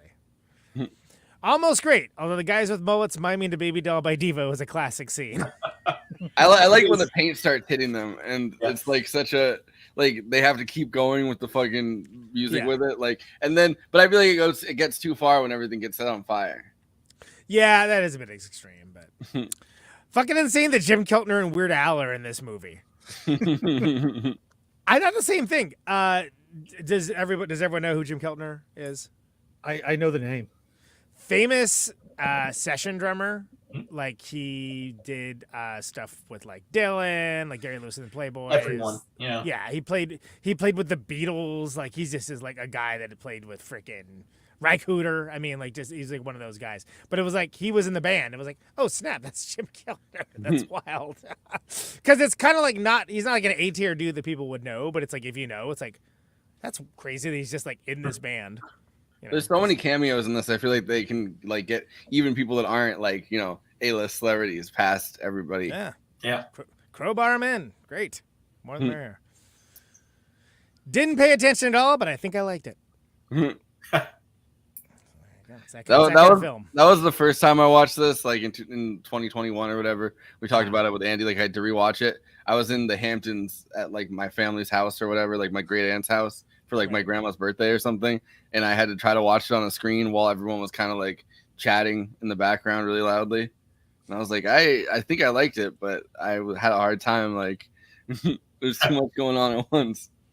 Yeah, and I it's weird how little of the actual plot I retained. I was like, this is one of the movies I've literally watched dozens of times. Yeah. Well, there you go. There's a lot of references to like getting gorillas into Honduras. Like I think at one point in this, there's some kind of reference to that. Like, yep. I remember you being very excited about that. Throwaway line. Just 2 guys being dudes. Yeah. 4 stars. Yeah, 4 stars. I rewatched Repo Man for this episode too, like just to like catch up on Repo Man, which I hope we redo as an episode soon. I would love to. I absolutely love that movie. But like rewatching it and liking it a lot more this time, realizing that my brain I think has melted a lot in the last 2 years, because like the dialogue felt very stilted to me the first time I saw Repo Man. And then watching it this time, I'm like, no, the dialogue doesn't feel like that anymore to me. I think my brain's melted away a little bit. But I liked how many times that movie also referenced like giving money away to people, like to the fucking Contras in Honduras too. It's topical. Or in like the Nicaragua, Almost as topical as the Limbo. Filming for so long, your actor dies of old age. That was a great scene too. Yeah, that is a great. Is he going method? It's also a very understandable thing for like someone like me that's like a freelance videographer that's had to do like weird odd jobs sometimes. Yeah. And it's like, yeah, like of course, like first they filmed his will and then they filmed his funeral. Yeah. Exactly. And then they taped over it, or they tried to. Yeah. Then they made it art. Both adding and taking away a star for John Cusack's heinous mustache. It's not even like the little. I mean, it's like a pencil mustache, but it's not even like the John Waters one. He has like his own brand of like weird sexual predator mustache. It definitely looks like he should be on a watch list. I'm just glad he didn't have a big van. Hey, 3 stars for the film, 5 stars for Roscoe's Chicken and Waffle ad. It is pretty great. Yeah, truly best part of the film. With fucking King Cotton. Yeah. Oh man, so good. So great, so ridiculous. Anyway, those are the Letterboxd one-liners for Tapeheads. Please follow the show, Moving Extravaganza. That's Swanky Flacco over there on the airwaves and on Letterboxd. You can follow him on there. I am No Refunds, Conan Neutron. By the way, great thing to yell out the window when someone's shooting you. No refunds. All over Letterboxd, log in. Which, by the way, Forrest and I can attest, Conan does that at all of his gigs. Absolutely, exactly. Yeah, if it's unimplied, let me explicitly state it. No refunds.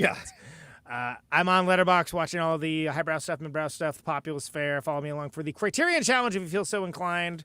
Probably gonna be logging more stuff in August since not gonna have any tour dates coming up immediately. DJ Andrew World, Chicken Waffles, as we call him. That's his nickname around the office. Oh, Chicken Waffles, hand me that stapler. They done call me Chicken Waffles, and he's watching. We're just gonna leave that right there and not any more of that sentence. He's watching all the weirdest stuff, so you don't have to, or maybe so you can. It is not for me to say or judge, but he's doing it nonetheless. You can follow him on Letterboxd as well. Find out all about it. Mike, I don't believe.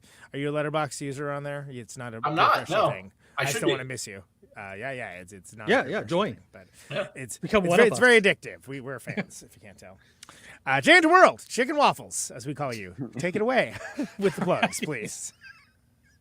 Just chicken waffles, not chicken and waffles. You got a plug for those chicken waffles? Yeah, please go to Delicious. Roscoe's Chicken and Waffles. Only way, go to California, try that stuff. I know Conan had some Berkshire Chicken and Waffles. I did when we were together, and nobody rapped about it though. No, it was very disappointing. Does not sound great. Berkshire Chicken and Waffles. Hey, that's dude, good. Like you gotta go. The Berkshires has great food, man. No argument. All right, everything in the Berkshires is great. I get it. The thing he likes best is his proximity to his home. Yeah. True. But right now, you are watching us on YouTube. Please do those YouTube things, like, comment, subscribe, hit that bell to get notifications. And of course, the big ask is to watch the video to the end. That allows us to find more movie fans, and that allows you to hear a great Conan Neutron song. And it allows us to get more chicken waffles. Exactly. If you are on Twitch, please throw us a sub. If you happen to have an Amazon Prime account, you can subscribe to us for free. Doesn't cost you anything, but it actually does help us out. So please, please do that if you can. Greatly appreciate that. Find us on social media. We are on Twitter, Facebook, Instagram, and now Blue Sky. So you can catch all of our shenanigans there at those places. And this guy is not popping up. I mean, I don't know. It's not popping off. It seems like people are trying real hard. It seems like everybody's leaving like a lot of people are leaving Twitter though. It feels like so. I don't know. We're X, until Elijah Muhammad. If they're going to Threads, I'll never know because I hate that one. Hi, they're on Mastodon. I am a brand, and I am now on Threads. No way! I'm another brand interacting with your brand. Y'all seen the Barbie movie? I think I prefer Oppenheimer, and much like Oppenheimer, this Clorox. These values are about to blow up. much like Oppenheimer, Clorox is the bomb, and that's what I clean my house with on a daily basis. Except for it's like a thread. Yeah. Yeah, sounds great. Sign me up. Yeah, but that's why you can find us on. That's why Blue Sky. We'll just take over Blue Sky. We'll just dominate Blue Sky. Yeah. I mean, like right now, my feed's entirely nothing but like trans people, which is fantastic. But that just seems to be my experience of Blue Sky. So there you go. Thank you, Benny. But we have a Patreon, and oh yeah, what a segue. Dead air for 5 seconds. lots of dramatic pause. Lots of trans people. Anyway, I guess they're just stating facts. You go scroll through my Blue Sky if you want. I didn't say I disbelieved you. I just thought it was funny that I'm inviting the audience to do that. All right, people want the Blue Sky experience. That's what I'm seeing. But we do have a Patreon, and with that, you can get access to after parties forever. we do have a Patreon, but we don't have a Mastodon. Not yet. I am on Mastodon, but I forget my password all the time, so I might as well not be. But... You gonna plug your Truth Social account? That's my joke. That's Yo, Andy would rattle off like 1, 2, 3, and then be like, and True Social. I would. It would be really funny though, like if we got True Social and then popped off like on it. Like the only the place that the show is the most popular is True Social. They're like, I love their posts, but it seems like they're always talking about stuff that pisses me off. I don't know. They're like, look, this is the Q-rated fucking like movie podcast. Like Q approves. Exactly. JFK Jr. I have like as many followers on Gitter as I do on Twitter, and I don't even use Gitter. Because remember when Gitter was supposed to be the right wing Twitter? Nope. Yeah. I think they tried to sell that to fucking Kanye West. Yeah, because I think it's right before Truth Social came. It's Candace Owens' husband that owns that now, and they didn't want the debt anymore, so they tried to get Kanye West to buy Getter. I got this chump will pick it up. Yeah, literally. This idiot doesn't know better. But if you don't want us to be like Candace Owens' husband, please go to our Patreon and support us. Yeah. We're not trying to sell you anything. We're just going to give you after parties forever. That's quite the pitch. There we go. Are we doing one tonight? I don't even know. I have no clue. I was on tour. That's my excuse. Yeah, I'm beat, I think. Okay. Yeah, I barely have like reset to like a proper sleep schedule, and I'm about to go do other stuff. So, all right. My sleep schedule has never been this like weird. I woke up at 6 a.m. today, and then went back to sleep at noon, and then woke up at 5 p.m. Like I have this weird, like I have a very weird. I don't know how to like get it back to normal again, but you can't. You're just Audrey's coming for you. She's right here. She's asleep. There we go. This is dog, Mike. That's funny. Conan. Yes. What you had an episode of. Yes. What is a very rude way to acknowledge it. Sorry. You had an episode of Protonic Reversal last week. With Ryan, Christopher Parks, and B. Hamilton. Yeah, it's great. That new EP is, I think it's coming out this week, and it's great. I mean, they're very consistently good. They sound nothing like them whatsoever, but Raj plays drums in the Black Crows now, which is like, that seems like a little bit like below his skill level, frankly, because he's like a crazy, like insanely good drummer. Like Once in Future Bands are basically like a cool prog band, but like, yeah, he plays in the Black Crows now. So. Yeah. Hey, get that Black Crows money. Exactly. Yitter. Yeet it up. And who you have coming up this week? This is Chris Williams of Maple Stave. They have a new record for the first one in like a really long time. Who also is Plastic Flame Press, the notorious? Wait, he's not notorious. He's the poster artist, the graphic artist. A lot of those screen printed pictures, like the Jay Ryan kind of style stuff. He's also a cartoonist as well, and also coming on this show next month for a movie I do not remember, but he's coming on this show next month as well. And then Maple Stave's great. Also, coincidentally, he has Thrang second guitar for Conan Neutron, The Secret Friends. So we are slowly completing the whatever it is that we're completing. I guess the puzzle? I don't know. Yeah, I didn't think about this analogy when I started the sentence. The bingo card? Exactly. The punch card will be complete. Yes. What happens at the end of it? I don't know. You get a gold star. I don't know. But yeah, if you want to get access to Protonic Reversal episodes early, you can go to your Patreon. Yes. It's $1 a month. That's the only level, and you can get early episodes of Protonic Reversal, which is exciting.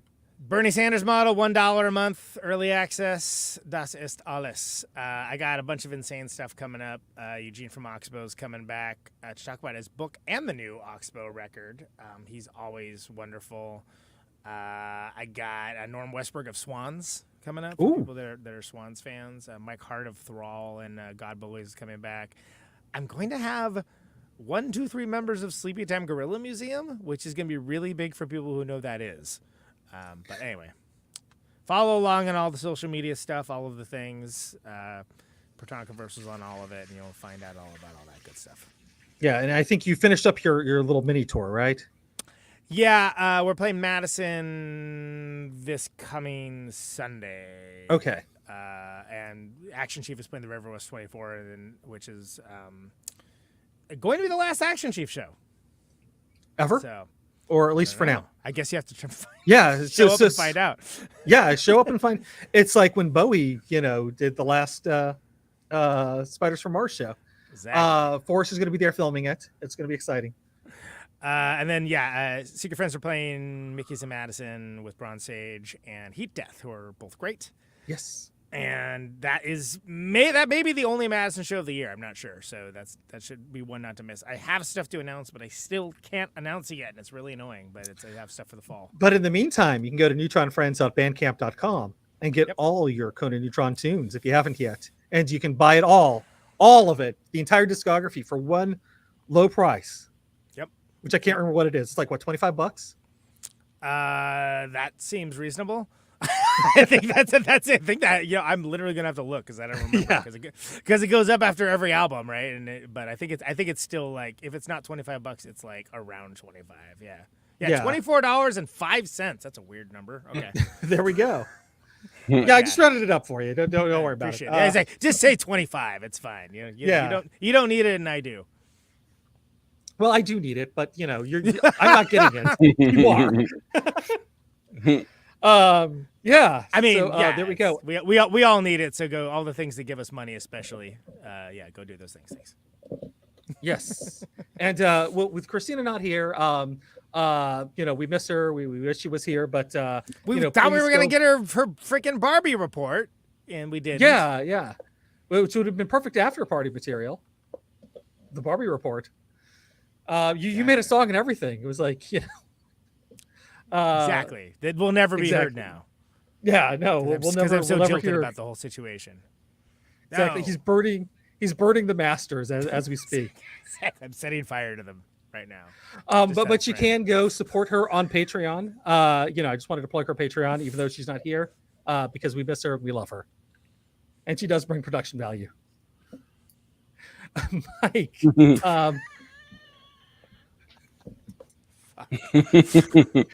I'm gonna follow that one up. Just leave it to fester. Ravencon. I know Ravencon just Ravencon. 17 years, which I can't believe like it's been that long. I know. Yeah. Well, yeah. Minus a 2-year gap in there. But yeah. Oh my God. Yeah. Yeah. Yeah, that's right. Yeah. I'll throw a plug in there. We got through that 2-year gap. Literally, we canceled because of COVID 3 weeks before the con. So that was rough. I remember. Yeah, we got through it by putting out an anthology called Corvid 19. 19 stories about members of the corvid family of birds. A lot of fun to do. It's available on the website, ravencon.com. You can also buy tickets to next year's Ravencon on there. And we just recently made the announcement. In 1926, Amazing Stories came out and published the very first science fiction magazine, coining the term science fiction. So in 2026, we are partnering with Amazing Stories to host the official 100th anniversary of science fiction at Ravencon in Richmond, Virginia. Congrats, that rules. So, yeah, thank you. I'm very excited about that. It's going to be so much fun. Yeah, cool. Yeah, and Ravencon in general is just a blast, absolute blast to be at. I was at the first several. Did the logo? We've added an escape room since you were there. Ooh, yes. Exciting. Yeah, so it's a great time if you're in the DC Richmond area. Go. What are if you're next April? You got something to do now. Thank you. Oh yeah. There we go. It's it sounds great, Mike. So what can folks expect from the con if they haven't been to it? We do 11 to 12 tracks of programming that we run constantly throughout the weekend. So there are about 300 hours worth of activities. Cool. Panels and signings and concerts and, like I said, the escape room. 24-hour game room, right? 24-hour game room. Yeah. Big masquerade competition, cosplay. It's everything. It's not just like one of those Comic Cons where you walk in and it's just a big dealer's room and nothing else. It just we will keep you busy for room 3 days. Parties. Oh my God, the room parties that get thrown. The new location we're at a hotel hotel/conference center that's split up amongst 3 different buildings, and there is an underground tunnel connecting the 3 buildings. Which is nice. Super cool thing to have at a convention. Yeah. Last year, someone threw a party in one of the tunnels. It was cool. It was a blast. Hey everybody, tunnel time! Tunnel party, limbo time. Exactly. Bring it back. Always comes back to the limbo. Yeah.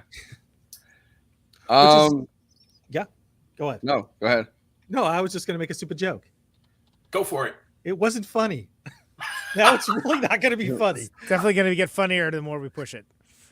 Fine. It's how me and Mike met. Was at a limbo contest. There you go. One for the What ages. was the joke? Oh, it's still waiting over here. I told you it wasn't funny. Well, as advertised. It sounded like that was the day I learned just how low Andy could go.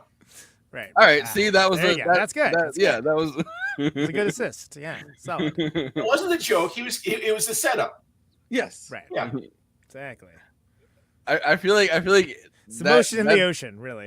That's its own podcast. It's all setups. It's Andy just doing setups for like an hour to different jokes. He's like, I don't know how to hit it out of the park, but here's some ideas for premises. But we're almost there. Here's some underhanded wiffle ball bat balls. There you go. Knock it out. And then there's something in there about ball. I don't know. Just is that a thing about balls? Maybe.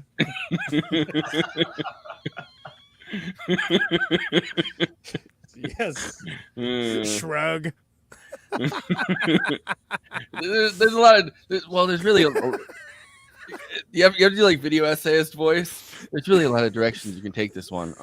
When it comes to jokes about balls, there's a bunch of different ways you can do this. Maybe you can do something about whiffling. I don't know. I'm not a punchline guy. Or you could just pull up a big black ball, like a prop comic. Yeah, is that how Carrot Top got his act together? He listens to your all premise video masterclass, and then all premise, no payoff. The Andrew World story. But Mike, do you have it's any? Crazy that he called his autobiography that. It was really a bold move. Do you have any final thoughts about this movie? Anything we didn't touch on, or I think we covered it all. It's like I said, it's one of my all-time favorites. I can go back and watch it again and again.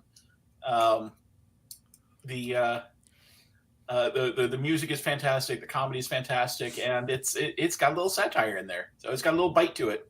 Yeah. Yeah, and then it gets into those. It touches on like full satire, I think, especially with like the Blender children parts, and like it gets there, and then it kind of. Children. And then How is this the first time we've said that name aloud? I thought I said. No, I think I said it earlier. At one point. It was mentioned earlier. Well, that's alias for the Lords of the New Church. But yeah, what if like we need a punk rock name? I don't know, Blender Children. Yeah, great, print it. Yeah, anything that sounds like it could be like conservative abortion related, really. Yeah. That's your punk rock name. Yeah. It is. Yeah. But Andy, any final thoughts on this? Please refer to him as his given name, Chicken Waffles. DJ Andrew World. Truly, this is a. They do scratch with the waffle in that ad. They do. Yeah. Yeah. And I put which is one of my favorite parts. I put our logo on top of the waffle. Like when I was like. So and I love that there's a claymation. Is it claymation stop motion chicken? Stop motion chicken dancing. Yeah, it's so much happening in that video. It's a lot of 80s things. I love the fact that the backup singers from that video also show up and sing backup for the Swanky modes. That's right. Yeah, they got him for the day. Might as well use them. Well, one of the backup singers is also one of the backup singers for Talking Heads in Stop Making Sense and on the previous album from that. That's right. I think I knew that and forgot. Yeah. But I'm the king of obscure trivia. Now, when's the last time you had a wing with the waffle? Well, that's too long. It ought to be unlawful. and I just love the fact that the backup singers, good bad rapping. I love it. I love the one part where it breaks and you just have the backup singers going. Yeah. A waffle's just a pancake with a little square on it. Well, I mean, it's kind of funny. It's pretty funny that like you always need your your get in the door video. Where it's like, oh, here, like I made this video just to get in the door. Like here you go. You're like on spec thing. It's really funny if it's like a Roscoe's Chicken and Waffle rap. Like that's you're like I'm the Roscoe's Chicken and Waffle rap guy. Like you guys know me. Yeah, it's such a good video too. I mean, just like, and then you also get the compare and contrast between the original ad where he's like dressed up as a chicken on TV. Yeah. Like completely everybody. like, yeah. Hi, come to Roscoe's and get your chicken and waffles. Which there's a studying on broadcast television in the Midwest. There's still a ton of those like just local businesses that have that kind of stuff. It's really surreal. John Oliver does this thing now where he finds like the dealers that do the same ads, like because they all get it now from an agency, the same script or whatever. Yeah. And he'll offer them an original script if they all send in their like their best take on it or something. Like so he does those pretty frequently, like those contests. And then he tries to do the most like embarrassing possible, like I got a divorce and now I have this Volvo in my fucking right. Yeah. Like who's gonna take the Volvo? And it's like a whole like yeah. But Conan, you got some final thoughts? I do. I think Tapeheads is a pretty kind of strange, unique, bizarre, twisted comedy. It's not exactly a satire, not exactly a farce. I think it's very entertaining. I think it's very unique. I think it kind of magpies from other films from around this time, but it has its own energy for sure. I think things like bringing in Sam Warren Jr. Walker brings a really interesting energy to it, and I think this is great time for John Cusack and Tim Robbins both as actors, and I think it works, and there's every reason why it shouldn't work, and I wouldn't possibly wish it on an enemy to try to pitch them to watch it to explain what it was, but it slots very nicely in that era of 80s comedy that, sure, it's a little bit cocaine decisions, but it's a good time. Yeah, it's like those cereal ads where it's like all something or another. Yeah, it's like all cocaine decisions. I mean, look, that doesn't have to mean a bad thing. It's like on one hand you have Miami Connection, and on the other hand you got Tapeheads. I don't know if anyone can refute this immediately, but it may be the last great 80s comedy. Ooh. I don't know. I'm trying to, well, but yeah. Yeah. Okay. Well, we got our top researchers on that. Yeah. Well, you got to look at like 1989 movies and then go down the list. The top researcher is me in another tab, by the way, just so you know. There's that 80s movie that came out in 2007 from the co-writer of the Chappelle Show. It was honestly not that good. I guess National Yeah, it Lampoon's sounds Christmas terrible. Vacation is 1989. It had Nikki that's Klein pretty- from that cult, from the Nexium cult in it, in Battlestar Galactica. What was she in? It was this wild 80s movie. They actually have like Ben Stein voicing over, because this is supposed to be like a lost 80s movie as the setup. The Burbs. Ben Stein was like going through the whole thing like this is an early version of Tone Loc's Wild Thing. He hadn't quite worked out the lyrics yet. So there's Tone Loc up there rapping about weird stuff. Uncle Buck. Uncle Buck. I was waiting for Andy to finish, but Uncle Buck, The Burbs, I think qualifies. Bill and Ted's Excellent Adventure, also. And I mean, I think that National Lampoon's Christmas Vacation has withstood the test of time. Like people literally watch that every Christmas season or whatever. It gets broadcasted into your thing. That's another movie that came out in '89. Major League, '89. So we just actually. Point that up there. I do have Nikki Klein's contact info in my my phone though. She's one of the people I've interviewed. That's crazy. But other movies that came out this year, the year being 1988, of course, Naked Gun, right? Twins also came out this year. Midnight Run, Coming to America. All comedies that came out in the 80s, but I wouldn't classify them as 80s comedies. Yeah, it's interesting. Big came out that year. Beetlejuice, as we mentioned. Yeah, we talked about that. Weekend at Bernie's came out '89. Yeah, because I think 80s movies is kind of its own thing. Like Really is, big yeah. It's transcends, big kind of transcends the decade. Could you have done? But could they have done Weekend at Bernie's at any other time than the late 1980s? I feel like that's ultimate. No way, yeah. Yeah. No, yeah. I mean, they're doing that right now with the president, but that's a different story. Back to the Future too. How are we? Wait, Well, you got a little Weekend at Bernie's going on. How are we with Tapeheads skipping still. UHF?